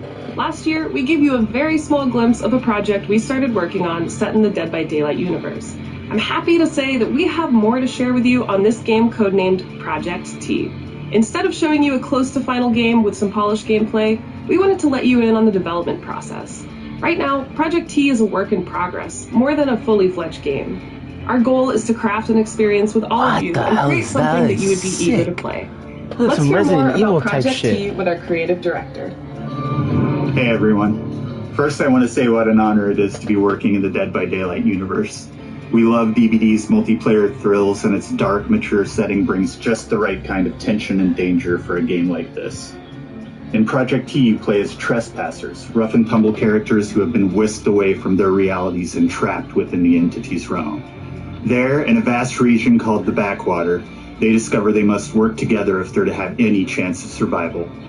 And of course, they're not alone. The backwater is home to horrific monstrosities known as the Thrall. These terrors come in many forms and have different deadly abilities. Oh, what the Their fuck? origins and nature Is it a are survival unclear, but they certainly Like the don't take forest kindly one? to trespassers within their domain. To achieve your objectives, you'll have to battle the Thrall with every weapon at your disposal. The world of Project T is called the Backwater. It's a unique place, another twisted realm within the entity's grasp. You'll be eager to explore this familiar yet ominous world, and it'll definitely give you the creeps. Huh. To add even more tension to your experience, we're building the Backwater as an ever-changing landscape, which offers a lot of possibilities gameplay-wise. To navigate the Backwater, we're thinking of adding trucks in the game. Since it's a pretty big area, you would need a way to go from one point to another while escaping the hordes of Thrall. But there could be other uses for the truck. That's something we're thinking about, and we'd love to see what kind of ideas you might have. As DBD fans, we're having a lot of fun creating this new experience as part of the Dead by Daylight universe. Project T. DBD is all about horror, and we want to make sure we're crafting something that horror fans will appreciate, from the different biomes of the Backwater to the look of the Thrall. Project T is still in early development, but that doesn't mean you'll have to wait another year to get more news. We're looking to get your opinions and share information, so we're creating a platform called the Insider Program. This is a place where all the players excited about this new take on the DBD universe can gather and be active participants in the development of the project. As an insider, you'll not only get exclusive information, but also in-game rewards and even the chance to join our closed playtests and give us your feedback. Join That's us really to help cool. shape an experience you'd like to play and make Project T the best that it can be. See you soon. Woohoo! Project T. No way. So we have Project, is that the name of it, or is that just nothing that it's called? Oh, who knows? So Project T and the casting of Frank Stone. That's gonna be sick, dude. I can't wait. That's 2 games now. Oh, what is this? Cedar Hills is not exactly a noted hotbed. Oh shit, this is okay. What is that? That's not entirely true. There was that whole serial killer thing. Why do you hate Cedar Hills so much? You used to be like town mascot. Ladies and gentlemen, I present The Mill. You spend enough time in my line of work, you realize every place has got its demons. Think that belongs to the boy you're looking for? You can't shoot a movie in here. This is a condemned steel mill, Mr. Rivera. I suggest you immediately vacate the premises. And you do not, under any circumstances, set 1 foot back here in the Cedar Steel Mill. Ever. Such a joy to see young people so passionate about the arts. Everything's all right. Oh, what the fuck? Either of you heard of Murder Mill? No. There was a whole string of disappearances. Kidnappings, really. Murders. So what is this guy's name?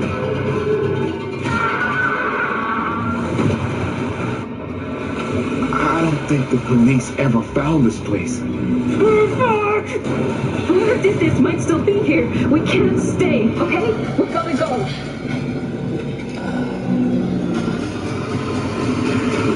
And cut. The casting of Frank Stone. When you make dangerous cinema, you walk a dangerous line. Wait, when is it coming? I didn't see. God, It said at the bottom, but I have my screen on full screen. Can I see a hunting mask? The casting of Murder Mill? Does that seems familiar? Fans might know that one. Super cool. It's so cool to see the way that the DVD universe is expanding. Oh, yeah. I want to mention Project T. You saw a mention of the Insider Program, so that's our team is there waiting for you on Discord. So you can join the Insider Program to get up-to-date information on Project T and get involved in it and be part of the game's development. The casting of Frank The idea there is we're making the game with the community. So get it on the ground floor now. Yes. with Project T, like Eric said, we are taking this idea to a whole new level with making the game with you instead of just making it by ourselves. So if you love Dead by Daylight and you want to help with this new session-based multiplayer PvE game and bring it to life, sign up for the Insider program so that you can be in the know and get next steps. You also want to make sure you wishlist it on Steam because that really helps us. Yes. And so Project T is quite a ways off because, like I said, we actually want to make it with our players. But the casting of Frank Stone is right on the horizon.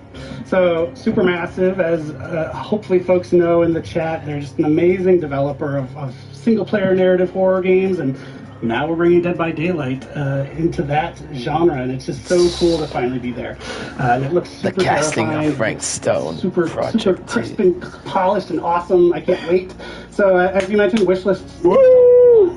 So if you would do us a kindness, kindly give us a wish list. We would greatly appreciate it. Yes, and speaking of Dead by Daylight, the PTB, I know a lot of you are itching to get into that. That will be at 1 p.m. as a reminder today instead of 12 p.m. So be ready to download that so you can go ahead and hop in and test out the new chapter. Okay. I can't wait to see people's reactions to all the things that are. Oh, yeah. I cannot wait, especially for the locker one. I'm so excited for that one. But as we said, this is, we're getting pretty close to our live segment where it's going to be the live Q&A. So we'll have Justin, different Justin from Eric's Justin, come out to talk about this year's Twisted Masquerade in-game anniversary event. The Twisted Masquerade. The 8th anniversary in-game celebration.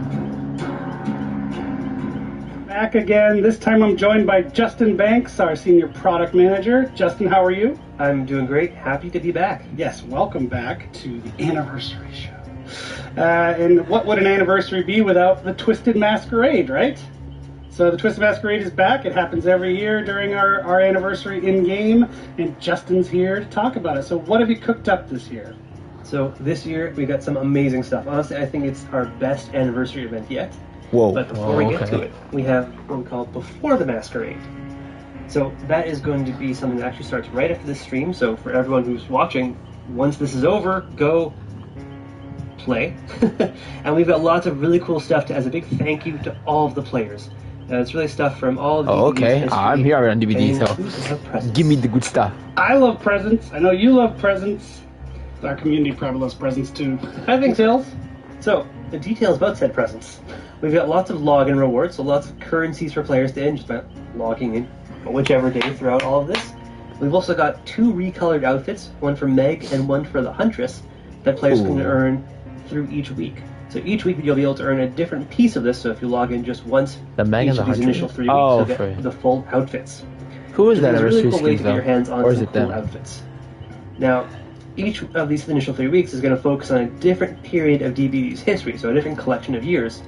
What that means is that we're going to have map boosts and outfit sales of character outfits that were released during those years. So we really want to take you through this history with us. We want to celebrate the history of DBD. That's really cool.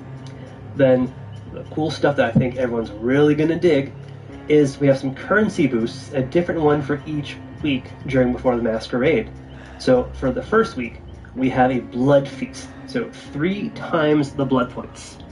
During week 2, we're going to have Legion and 3 times the rift fragments. So if you want to progress towards the rift, this is a very good chance to do it. And during week 3, we've got 3 times the XP. So again, if you want to progress to the rift, this is also good, but this is a really good chance to earn some iridescent shards. Damn! And then after D&D releases, the last week and a half we'll be doing double XP and double blood points, right? Let's go. Down, yeah. So everyone can play the new chapter. They can get hyped for the Masquerade. They can nab some of the older anniversary charms as well. Is that true? Exactly. So we want to give people a chance who haven't earned them during previous years, to celebrate the build up to the event itself by earning, like some really cool Masquerade crows or things like that. Awesome. Okay, so what about the event itself? So the event itself, now we've tackled Before the Masquerade. The big new thing that is coming for this year's Twisted Masquerade is the reveal of the host of the Masquerade, Trix herself. So players What might the? have seen her hinted at during previous anniversary events or during in outfit descriptions. What the hell? This hell is the sick. Mad Designer or Zizzletrix. So she's finally making her appearance. And throughout all of the event, we want to make it very clear that this is her party. She's everywhere. She's the entity's biggest fan, celebrating, holding this party in its honor. She's the next killer. And she's not a playable character, so we want to make that very clear. She's there pushing everybody to engage and celebrate. I love that. So does this mean we're going to see a lot more of her in the Twisted Masquerade? Absolutely. So we have a lot of the UI that is themed. You might have seen some last year, so we've done a lot of updating for that. We've got Father Campbell's Chapel coming back with the whole party taking place inside. Oh, that's some pretty cool. Updated content in there to show that the party is progressing or dying slightly. You might find some corpses. Then, in addition to all of that stuff really permeating the game, we've got the lobby, the loading screens. She's going to appear in trials. You will hear her laughing at you or cheering you on around the exit gates. There's really voice lines that's going to appear everywhere, really accentuating the game. Oh, she's like a... Oh, that's sick. She's another lich. All of the voice lines that we had recorded for this. With all that stuff, like got a lot of really cool gameplay that I'm going to talk about in just a second. But one thing I wanted to mention is that all of our event gameplay now is going to take place in a separate event queue. So if you want some of the normal DBD like in the core mode, you can have that. Event stuff, go over to the really cool event queue and take part of Trix's Twisted Masquerade. And I have to say as well, if you go to the core mode, it's still going to have a lot of the decorations, so you get the vibe with the core experience. And that's a really good quality of life improvement over last year, right? Like giving players that option to choose. If they want to just do classic Dead by Daylight, they can with some extra flair on it, or they can choose the event queue. That's a nice improvement. So you mentioned it. So what are some of the gameplay changes that are coming with Trix? So Trix is bringing what we call her bag of tricks to the party. She wants to spice things up. She wants to have a lot of fun. It's the so Trix. What we've got is that as a match progresses, one of a series of abilities, or one of the tricks, is going to be played on our players. And these are going to be things like giving everybody haste, giving people undetectable, spawning anniversary special chests or totems, some really cool stuff that's going to spice it up. And this is going to happen whenever 2 points are accumulated during a match. So at first I'd say one trick actually takes place at the match start. Following that, whenever 2 points are accumulated from doing a gen, first hook, things like that, which each gives 1 point. That is then going to trigger another tricks to a maximum of 5 during the match. So we want to really keep things interesting. And when a tricks is actually activated, you're going to see Trix herself appear alongside or take the spot of one of the dancing marionettes. She's going to even deliver a line that hints at what has been played. So if you're not paying attention, she's going to give you this really cool audio cue. That's awesome. And so in addition to all of that, I think we're also doing some sort of update for the invitation mechanic. Yeah, absolutely. So the invitations last year, we had players run around, gather those, and you could either spend it to use an ability while inside a chase, or escape with it to help you earn a mask. This year, there's no need to escape with it to earn a mask. Oh, wait, no, I didn't realize. For the DBD Eastern Time or Pacific? Outside of chase Eastern Time, might be at 10. The invitation. So if you're someone who doesn't necessarily want to always be chased by a killer or wants to have a more diverse use for it, we've added that. So survivors can now go into quiet mode, so making a lot less noise, and can even do things like quickly enter a locker without alerting the killer. Huh. It's super useful to get out of that chase right away. That's fantastic. Or if they're nearby and you don't want to alert them. For killers, they can now use an invitation to immediately send a downed survivor to a nearby hook. And as I can say from playtests, it's really fun. I think the community is going to love that. Can't wait for them to play, but also I think there's challenges we've added so you can earn masks, right?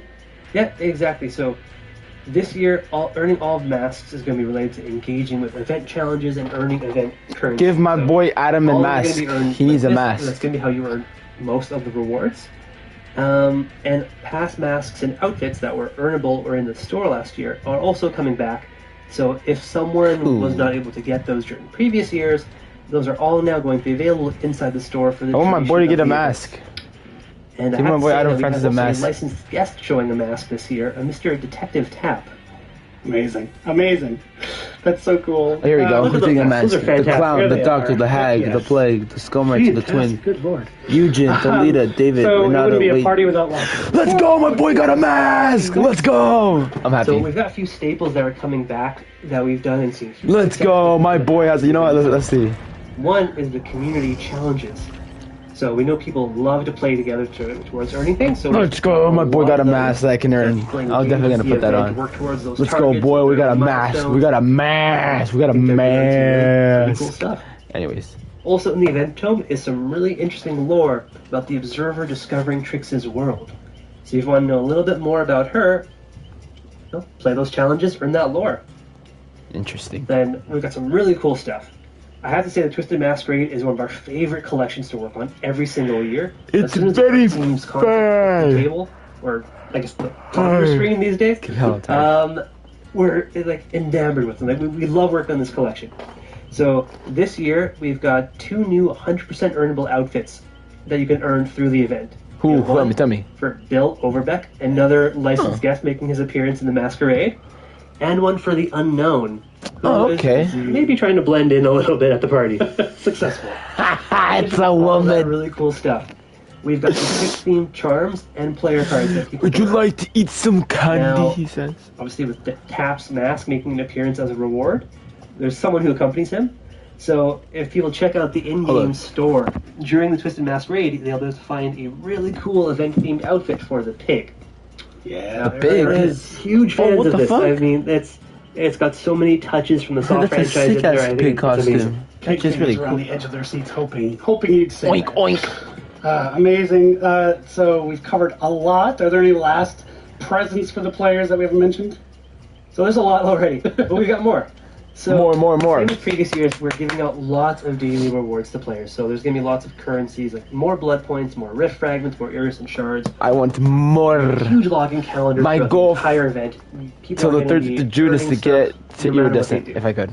And for the first time, that no matter when the player logs in, we're going to give them enough event currency to get a single reward from the event. Nice. So as soon as you log in, we want to get you started and start enjoying the party. I love that. Players are going to love that. Thank you, Justin, for your time and all that detail. So much detail. I don't hope stop people the are party. just as a note, the event in-game starts June 13th. Oh, let's go. But before the Masquerade event actually starts now, right Before. after the show, today. Let's There's go. one last thing that we have not mentioned. It's all part of this wrapper of celebration, and it actually ties back to Dungeons and Dragons. Oh, does it? Huh? Yes. So very, very excited to say that we will be putting some Dungeons and Dragons Dead by Daylight dice. That's a lot of D's. A lot. Up for sale in the merch store. You can pre-order it right now. Oh, It's not sick, available. a You little can get it right away. fucking- You can get your pre-order in right away. And in fact, if It's you a little pre-order in the DVD next 48 dice. hours, you get a discount. I Super cast. excited about this. There's tons of Dungeons and Dragons fans I mean, within the office. I'm sure they say there are I in the cast. community as well. So why not? No, Ed. With a cool new set of dice. And that is all we have. Unfortunately, Justin, you're done. Thank you for your time. I was honestly always happy to be here. So we're going to toss it now to Dork for our live Q&A, and we'll bring it home. Take it away, Dork. Ooh, okay. Live Q&A. Wait, can I say something? Movie teaser. Wait, what?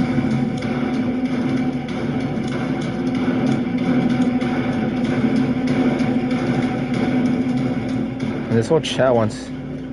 All right, well, I've been like teleporting all around today. Now I'm over here.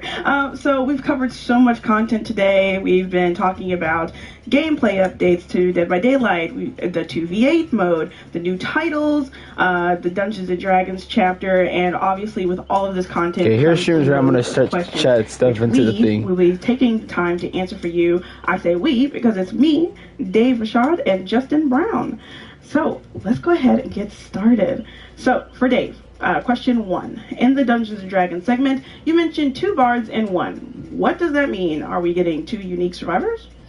No. So there is 1 survivor, same perks, but there is a different customization system around this character. So it's similar to what we've done with the Legion. So Okay. instead of having like normal head, torso, legs bards, For the bard, we have head and torso in one piece, the legs in another piece, and the accessories. And so changing the head torso piece, you can modify which character you want to be. Okay, awesome. Thank you so much. Okay, so question 2. How big of an impact will the Project T Insider program actually have on the finished game? I'll actually go ahead and take this one. We really want this project to meet player expectations at launch, so we want to make an open dev route, and this will allow us to proactively check in with you, our community, and fine-tune the game as we go. We'll be actioning insider feedback the whole time we're building the game, as your input and your insight will be highly considered throughout the entire process. So thank you. Question 3 for Dave. Will we see any existing Dead by Daylight characters in the casting of Frank Stone? Ooh, well, I don't want to spoil anything. I can say that the game features a new cast of characters. They're original. It's an all-new story, but there are a ton of little things here and there to discover linking to Dead by Daylight. Okay, thank you. Now you got a little treat. Okay, our next question 4 for Justin. In 2v8, you said that there will be classes for survivors, but not exactly for killers. What does this mean, and will more killers be added in the future? All right, I'll start with the easy one. Yes, of course, there will be new killers added. Each iteration we do after this first one, we strive to add a few more killers as we move forward. As far as classes go, it's something that we're still really waiting for. There's a possibility we do something like a class system, but we're going to wait until we get this iteration into your hands and work with your feedback and see where we take this mode. All right, thank you, Justin. Question 5. What is the difference between a game mode and a modifier for Justin? Okay, it's just like what Matt said. A modifier is really something that takes a little piece of a standard trial and sort of adjusts it, like a darkness effect, maybe changing how fast or how many generators there are to do, or random perks. A mode is something that's going to fundamentally change the way the game's played, something really big and all-encompassing, something like 2v8. All right, thank you. Again, Justin, I got a question for you. Question 6. Can I duo killer with my friends in 2v8? Absolutely. You can kill with your friend. We can get on Discord and talk to them and play killer together. Yes, sir. So I'm super excited for that. That's going to be amazing.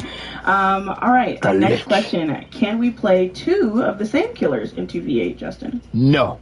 No. The easy answer is no, you won't be able to play 2 of the same. You'll be able to mix and match between the 5, but 2 of the same killer will not be available. Okay, can you imagine hearing both chainsaws revving? Although you could if you had that bubble. All right, question in a 8. way. I didn't get my blood points from grade reset yesterday. Will I get them back? I'll go ahead and answer this one. Yes, we're working on refunding the missing blood points to players. You owe me blood points. No, I'm just kidding. I got my blood points yesterday. Really sorry about that. Question 9. Can achievements and trophies be earned in the 2v8 mode when it releases, Justin? Ooh. The simple answer is yes. There are no specific 2v8 achievements or trophies, but if you're making progress towards one that already exists, like how many generators you have to repair, progress is still made towards those trophies. All right, thank you. Question 10. Are there plans to keep 2v8 permanent after some iterations, Justin? So this is something we're still working out. But I can tell you for sure, in year 9, it will not be permanent at any point. It's going to be an ongoing discussion. It's going to depend sort of the engagement level, the feedback. Have it on there. It makes it more funner. It's fully ready before we continue those conversations. Mm-hmm. So when the mode is active, make sure you are playing it, okay? Do this for us. So other than that, what is What the Fog couch co-op or online co-op only? I'll answer this one as well. What the Fog is online co-op only, available as soon as we find a fix for the website. Really sorry about that, but thank you so much for trying to claim the game right now. All right, question 12 for you, Dave. Is Matt Mercer voicing Vecna? Good catch. He is. We're super excited to have Matt Mercer bring Vecna to life. Wait, trailer and game. It's awesome, especially having one of the kings of Dungeons and Dragons coming and voicing Vecna. What a treat! Absolutely. But we don't have any other questions. Thank you all so much for submitting your questions, no matter where you are watching from, and thank you so much, Dave and Justin.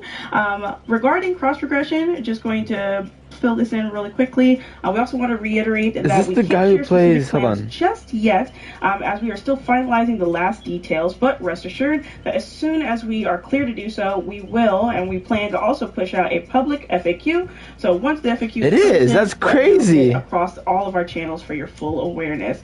Once again, a big thanks to everyone. Matt who submitted Mercer, who I questions, think is and the we guy who hope these voices answers are Leon helpful, in and Resident we'll Evil be talking 6 is more voicing about this stuff in the Vecna. next coming months. That's cool. Oh, like, I recognize as a his last name. gift for our players, if you're already signed up for the Dead by Daylight newsletter, you'll receive 250k blood points. Fuck, I And should've if signed you are up. not, you can still register until May 15th to get that sweet, sweet reward. Okay. And another big thanks once again to Justin and Dave for sticking around to answer all of these amazing questions.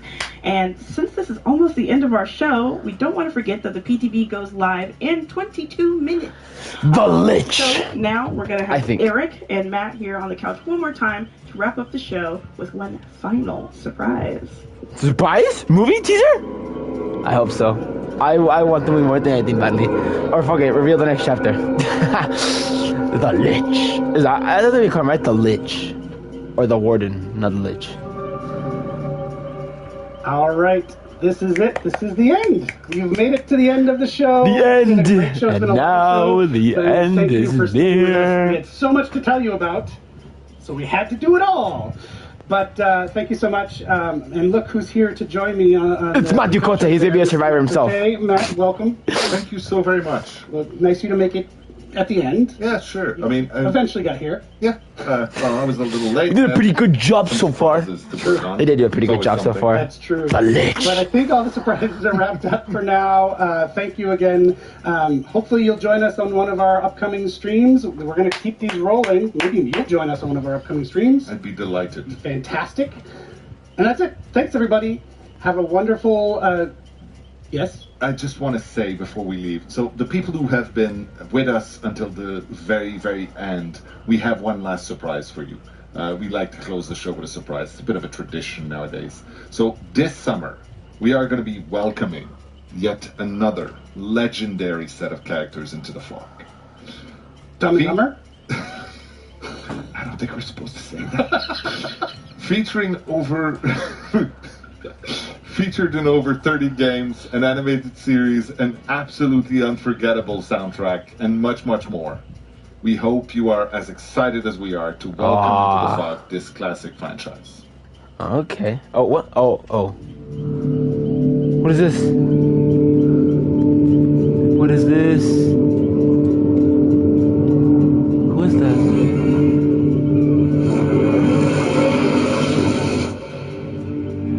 Oh, shit! Okay. That's our next killer?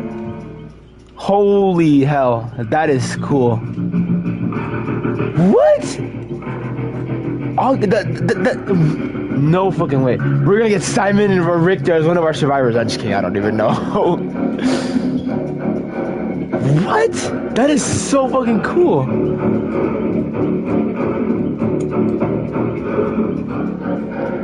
Castlevania. That's pretty cool.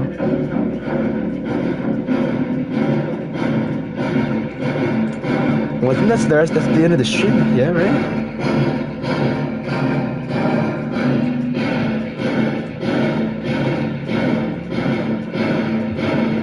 That is crazy.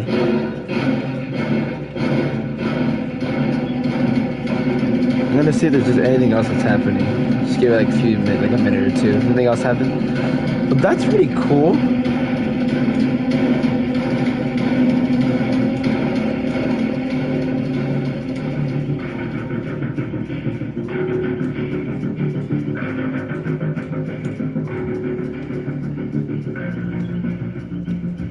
I think it's in there, right? Let me see.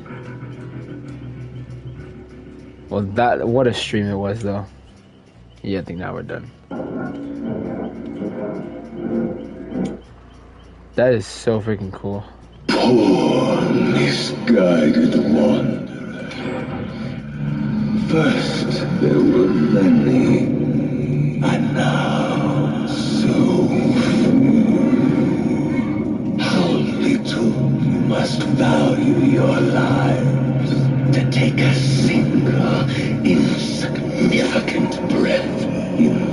my sanctum. I'm afraid there will be no quick death for you. No escape from this suffering.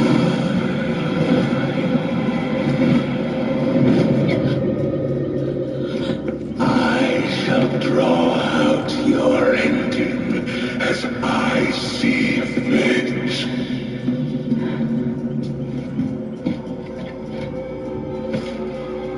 For in dark places such as this,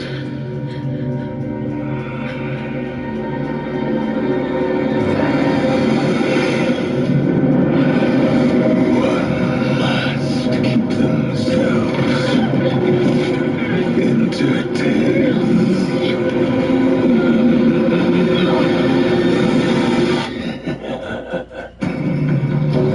Dungeons and Dragons, the Vecna. I have no idea the Frozen Survivor's name. Alrighty. Well, Shin, that was the 8th anniversary broadcast, and that was sick. And now, because I felt bad because we watched the whole thing literally for about 2 hours now, let's just do a match. You know, since we did this, let's just do a fun killer match.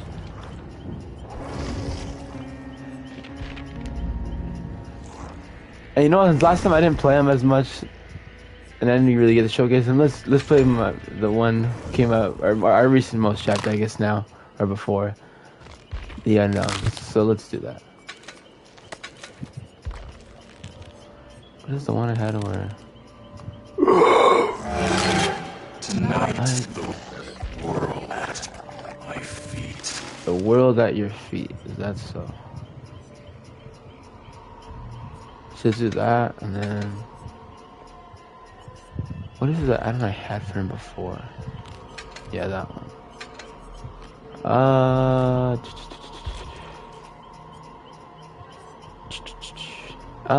Let's just put on something basic. Yeah, let's spawn the hatch so if they, yeah. Well, that was a sick stream. What a bunch of reveals and stuff.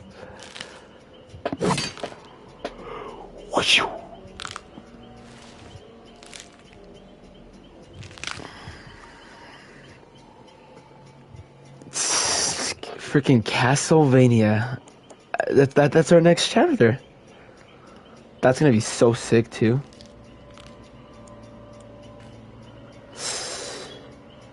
Castlevania from it being into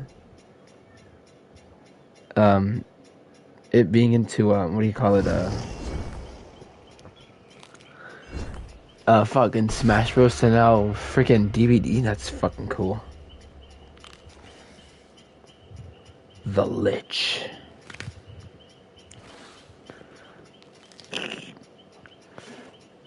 Alright, and we got two Mad Hatters and then Zarina and then Gilles.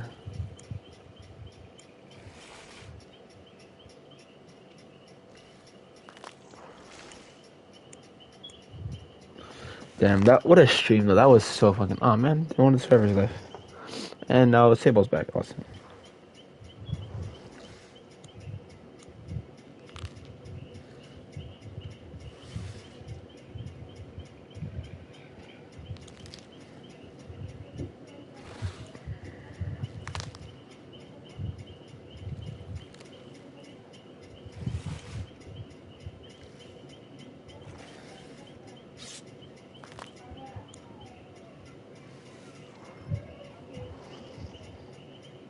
Need Pennywise, so no code.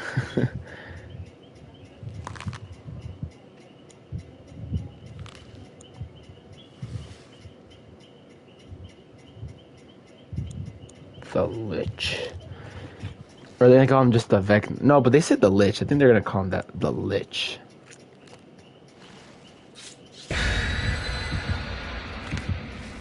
I wonder too, how many. Oh shit. How many people? Wow, 133. That is crazy.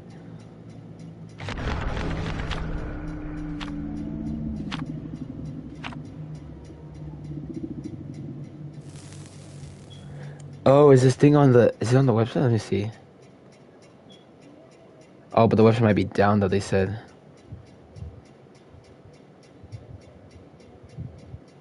Oh wait, it's let's see. It might be. I want to check the website. It says I want to see. I think they updated the lore on Dungeons and Dragons. Oh no, not yet. How are they looking at that then? All right, Shmuel, it doesn't matter. Let's play. Since I did put it in casually playing, so let's play as the unknown. Oh. Alrighty. Maybe we'll do this and then.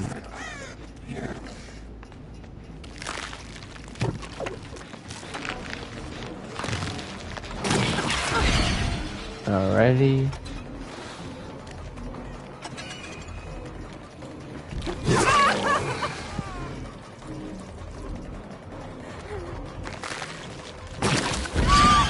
There we go.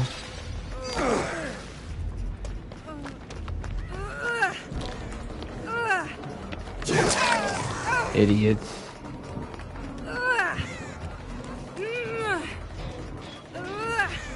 Alrighty, put you on the hook.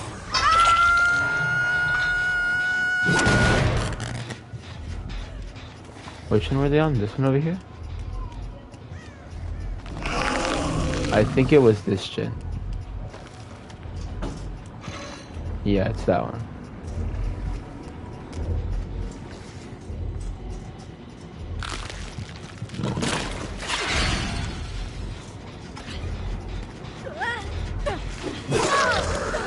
Nice.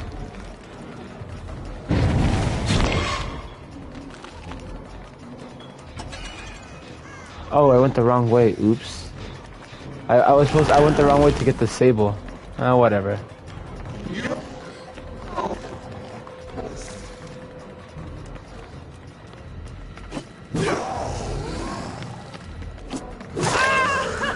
Oh wait, oh, it's the Zarina. Oops. I don't think I want to.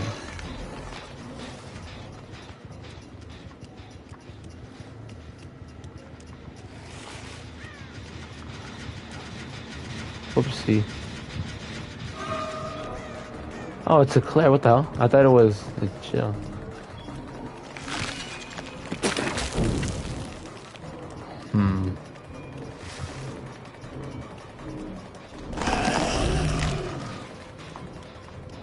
I fucked up hard right here. Damn it, I have no idea what to do now.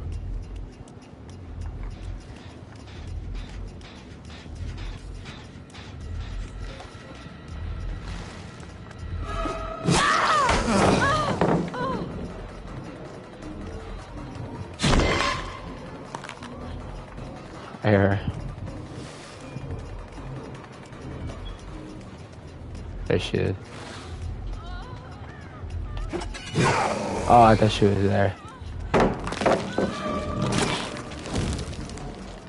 Reverse around. Shit, they're at the gym.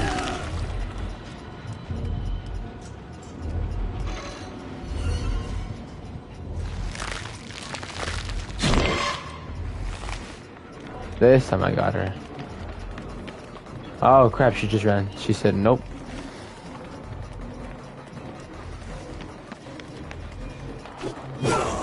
No, I don't know what I'm doing.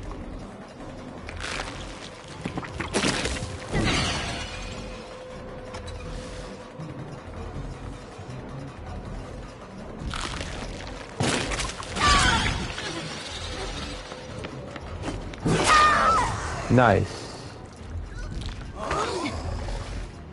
Put you on the hook.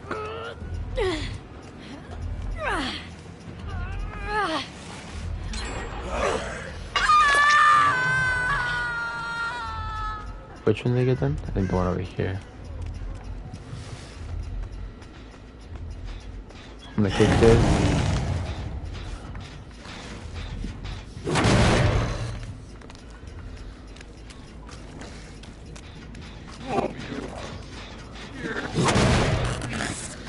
Alrighty. Oh shit. Fuck, damn it. Hello. Okay, this time I'm gonna get you.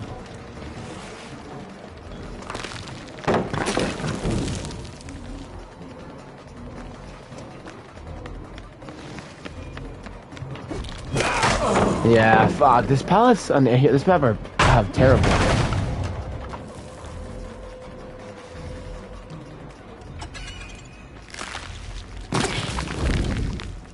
Oh shoot.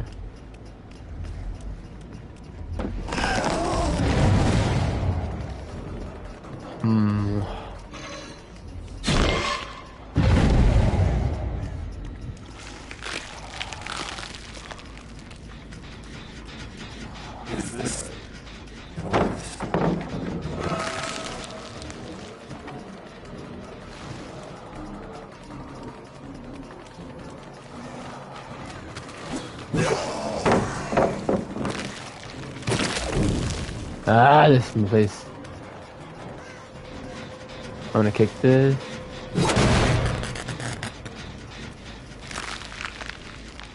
And you're just...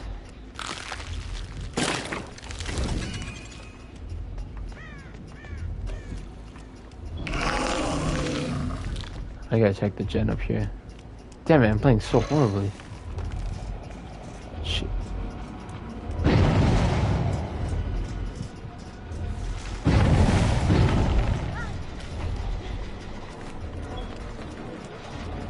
Gotta get you.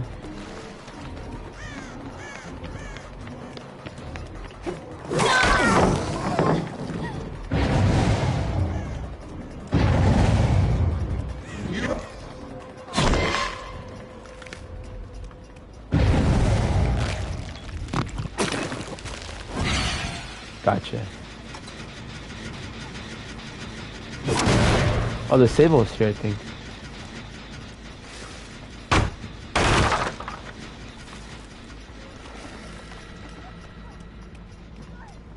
Sorry.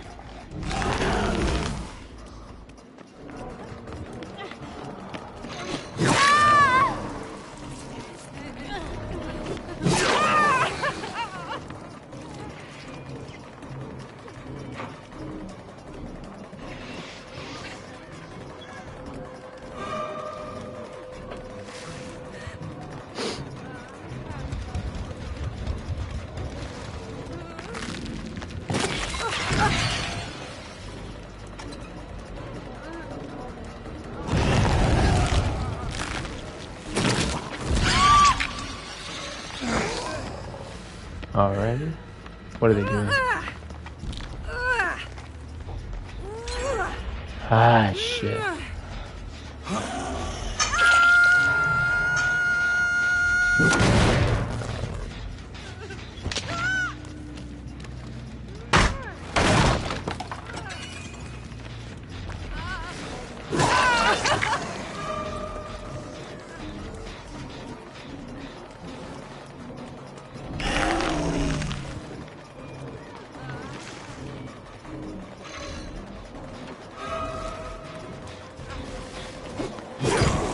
Oh crap. I got it though. There we go. What are they doing? Are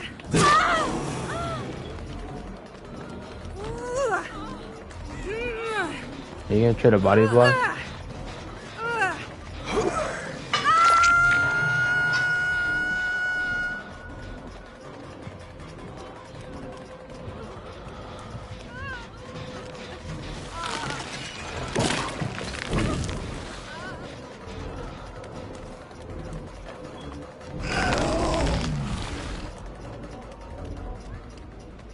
I'm gonna leave her.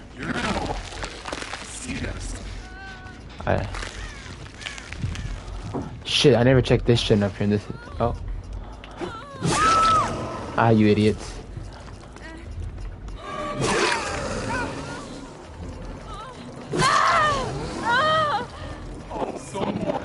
Oh, you shouldn't have gone that way.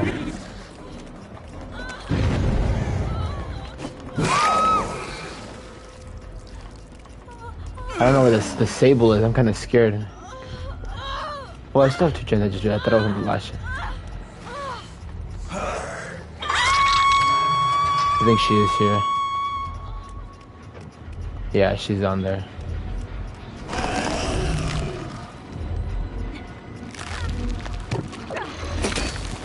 Ah!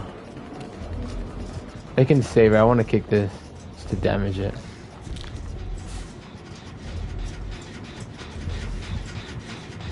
What? Oh, it's going down already. I'm so stupid.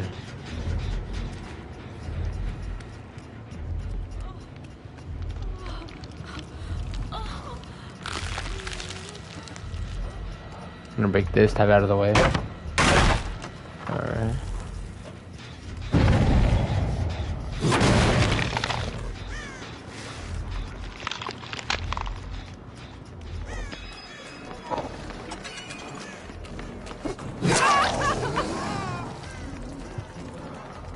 Gonna get you.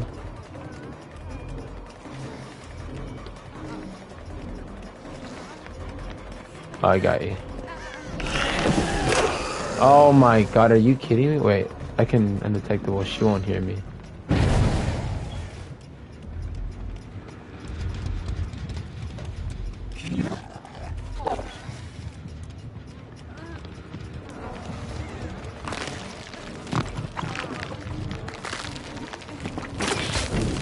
Ah, I should have, yeah, I could have cornered her right here. Damn it, I let her escape.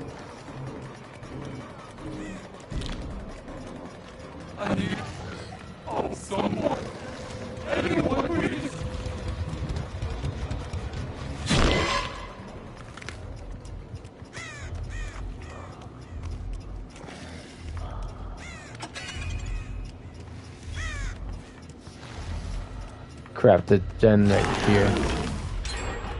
Damn it, now this is fuck. Yeah. Crap, it's almost done too.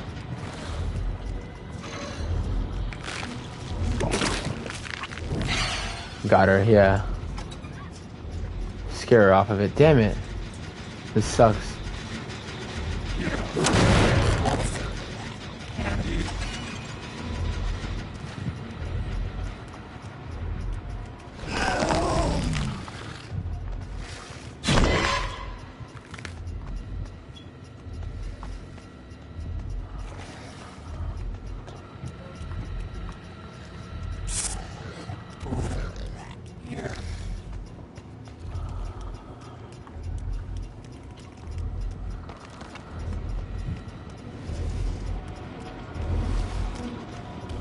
What? Stupid thing, I thought I was climbing up.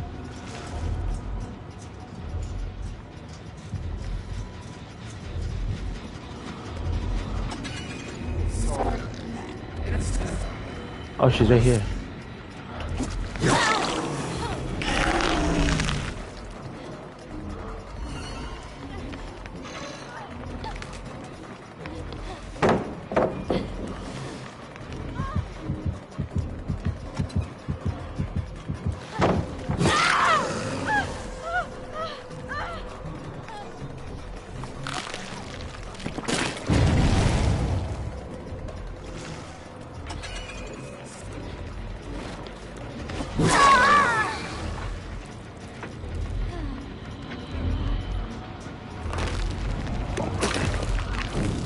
Shit, gotta get her off of that.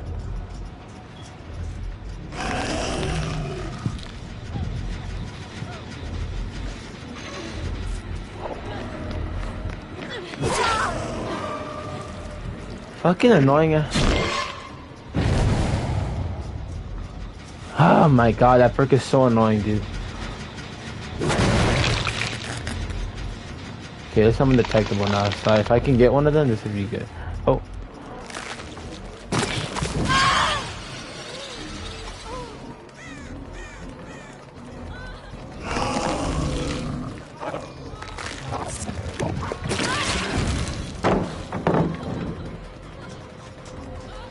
I need to get here quickly.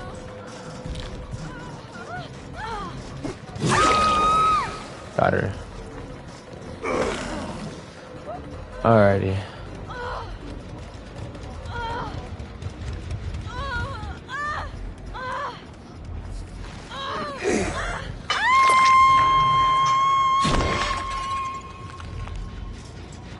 Okay, that's still going down. I need to check these other ones.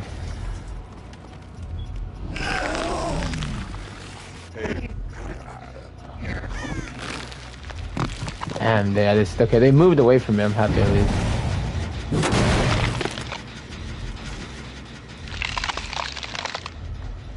want to see if they get her.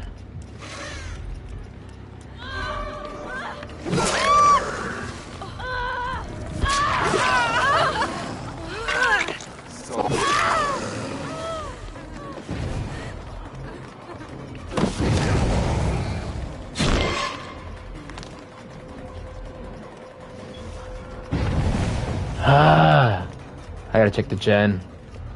See what one expected maybe.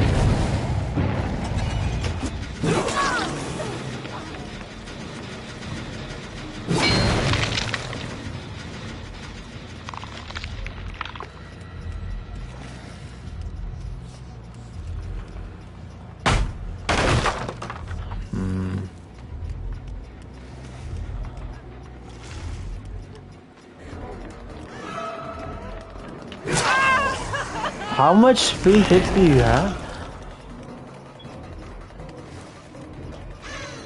I gotta get back to the gen. They're on 2 of them. What? I think you're dead.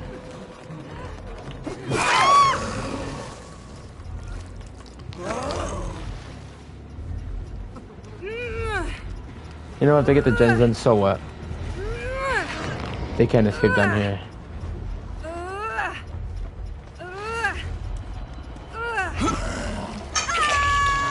No, she's dead though.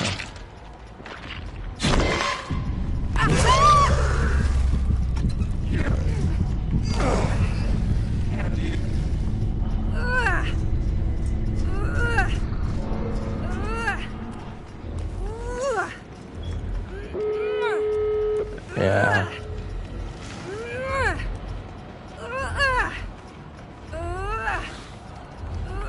Oh shit, yeah. Damn it.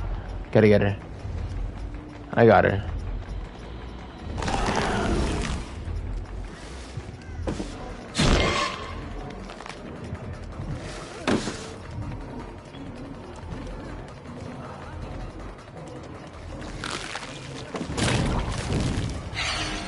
Oh, I got her.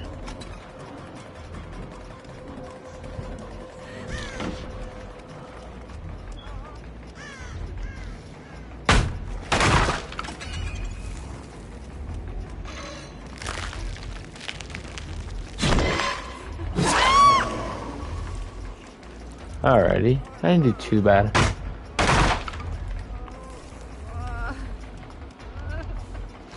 What?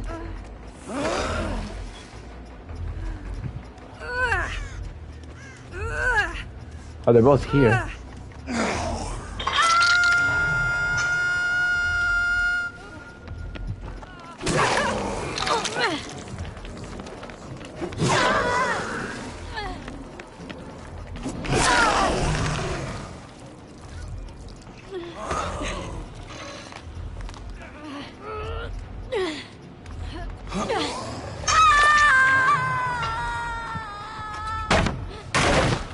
Okay.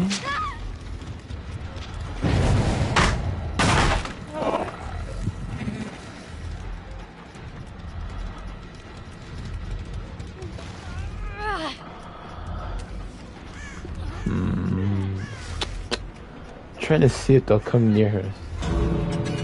Oh, okay.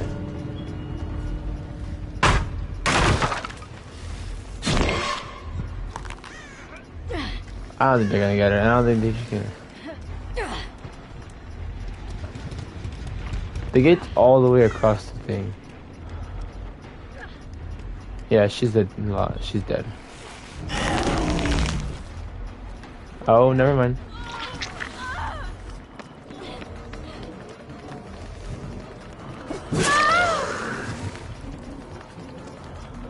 The exit gate's far.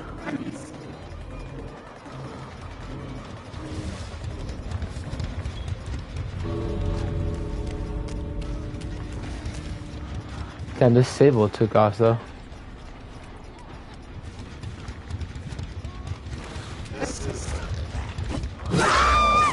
Gotcha.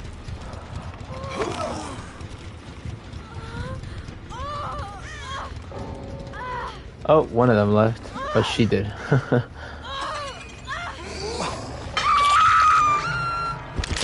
Well, I got 2. At least extra hooks though from the Sable.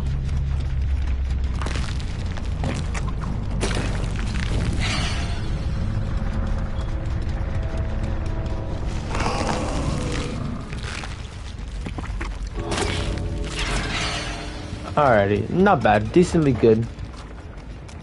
Decently good. How much you got? Alright, it's already 250 minutes. Yeah, I think we're gonna end it there. Alright, so I think we're just gonna have it done for there. Like I said, it wasn't. I really was more than anything wanting to know. I wish I could like watch the stream of the Indian anniversary stream. Like I said, I would wish I would play more, but I think that'll come later on. So yeah. For now, like I said, like I said, I hopefully maybe we'll play much more DBD, definitely another stream or something like that. So yeah, so I think we just wanted to showcase a match and a Spire match. So yeah, well, stream. That's gonna do it for me today. I hope you guys enjoyed watching. Well, I mean not watching. You enjoyed listening at least to the broadcast of DBD. Next time, hopefully, I can maybe find a way so we can actually watch it straight up live, like all together, and like see my reaction. Well, not see my reaction, but hear my reaction, stuff like that. So yeah. But that's for future times and stuff. So yeah. So like I said, I know this isn't like a section that pretty much needed on it. Like I said, it's really odd just to have to listen to stuff in the background where you can just watch it like in yourself. But anyways, yeah, that's what I want to do. I kind of wanted to like stream it live while I was watching, so you'd be like, oh my god, and see what was coming into the game, you know. So yeah. Just to clarify any things up, for any future things that are coming up, I will continue later on sometime, maybe this week or some other day, I don't know whenever I'm available, the Resident Evil 4 Separate Ways DLC, that will come into work, because we're trying to continue that and finish it up sooner or later, and yeah. And we'll definitely also be playing, and when it comes out, all the DVDs that they talked about today, we're definitely going to be playing the new Killer Vecna, the Lich, and stuff like that. Oh, that's going to be exciting, and that's going to just be awesome, like I said. Even though, like I said, when I posted my community, I'm like slightly disappointed at Dungeons & Dragons, but the more stuff they added to it, and what I really like, how sort of complex of it is and stuff, like, and like just the imagination fantasy, like which it is, like, and they added, it's really cool, and I think it got me back up to like my high, like, oh, this is gonna be like sick, this is gonna be awesome. So yeah, well, stream, that's gonna do it for me. Early this morning, like I said, I'm very much tired still, because I got very little sleep because I really wanted to watch the stream in the morning. I kind of wish though it was later in the afternoon, like which as it usually has been in the past, but I feel like they did it just in case for leaks, something like that happened. So, you know, I can understand why they would do it. So yeah. Well, once again, stream, thank you once again for me. Thanks again for just listening and tuning in to this my own stream. I was just listening, sorry, because I was watching, but for you guys listening to the anniversary broadcast of Dead by Daylight. And we have a lot to come. That's all I have to say. There's a lot coming. DVD. Definitely more streams are gonna be piling up and stuff that I'm gonna do, because Dungeons and Dragons and then the Masquerade event. Ooh, it's gonna be fun. It's gonna be a fun one. Well, stream, like I said, thank you again for watching and listening. This has been Uskar. Now, see you all on the next one. So long, everybody.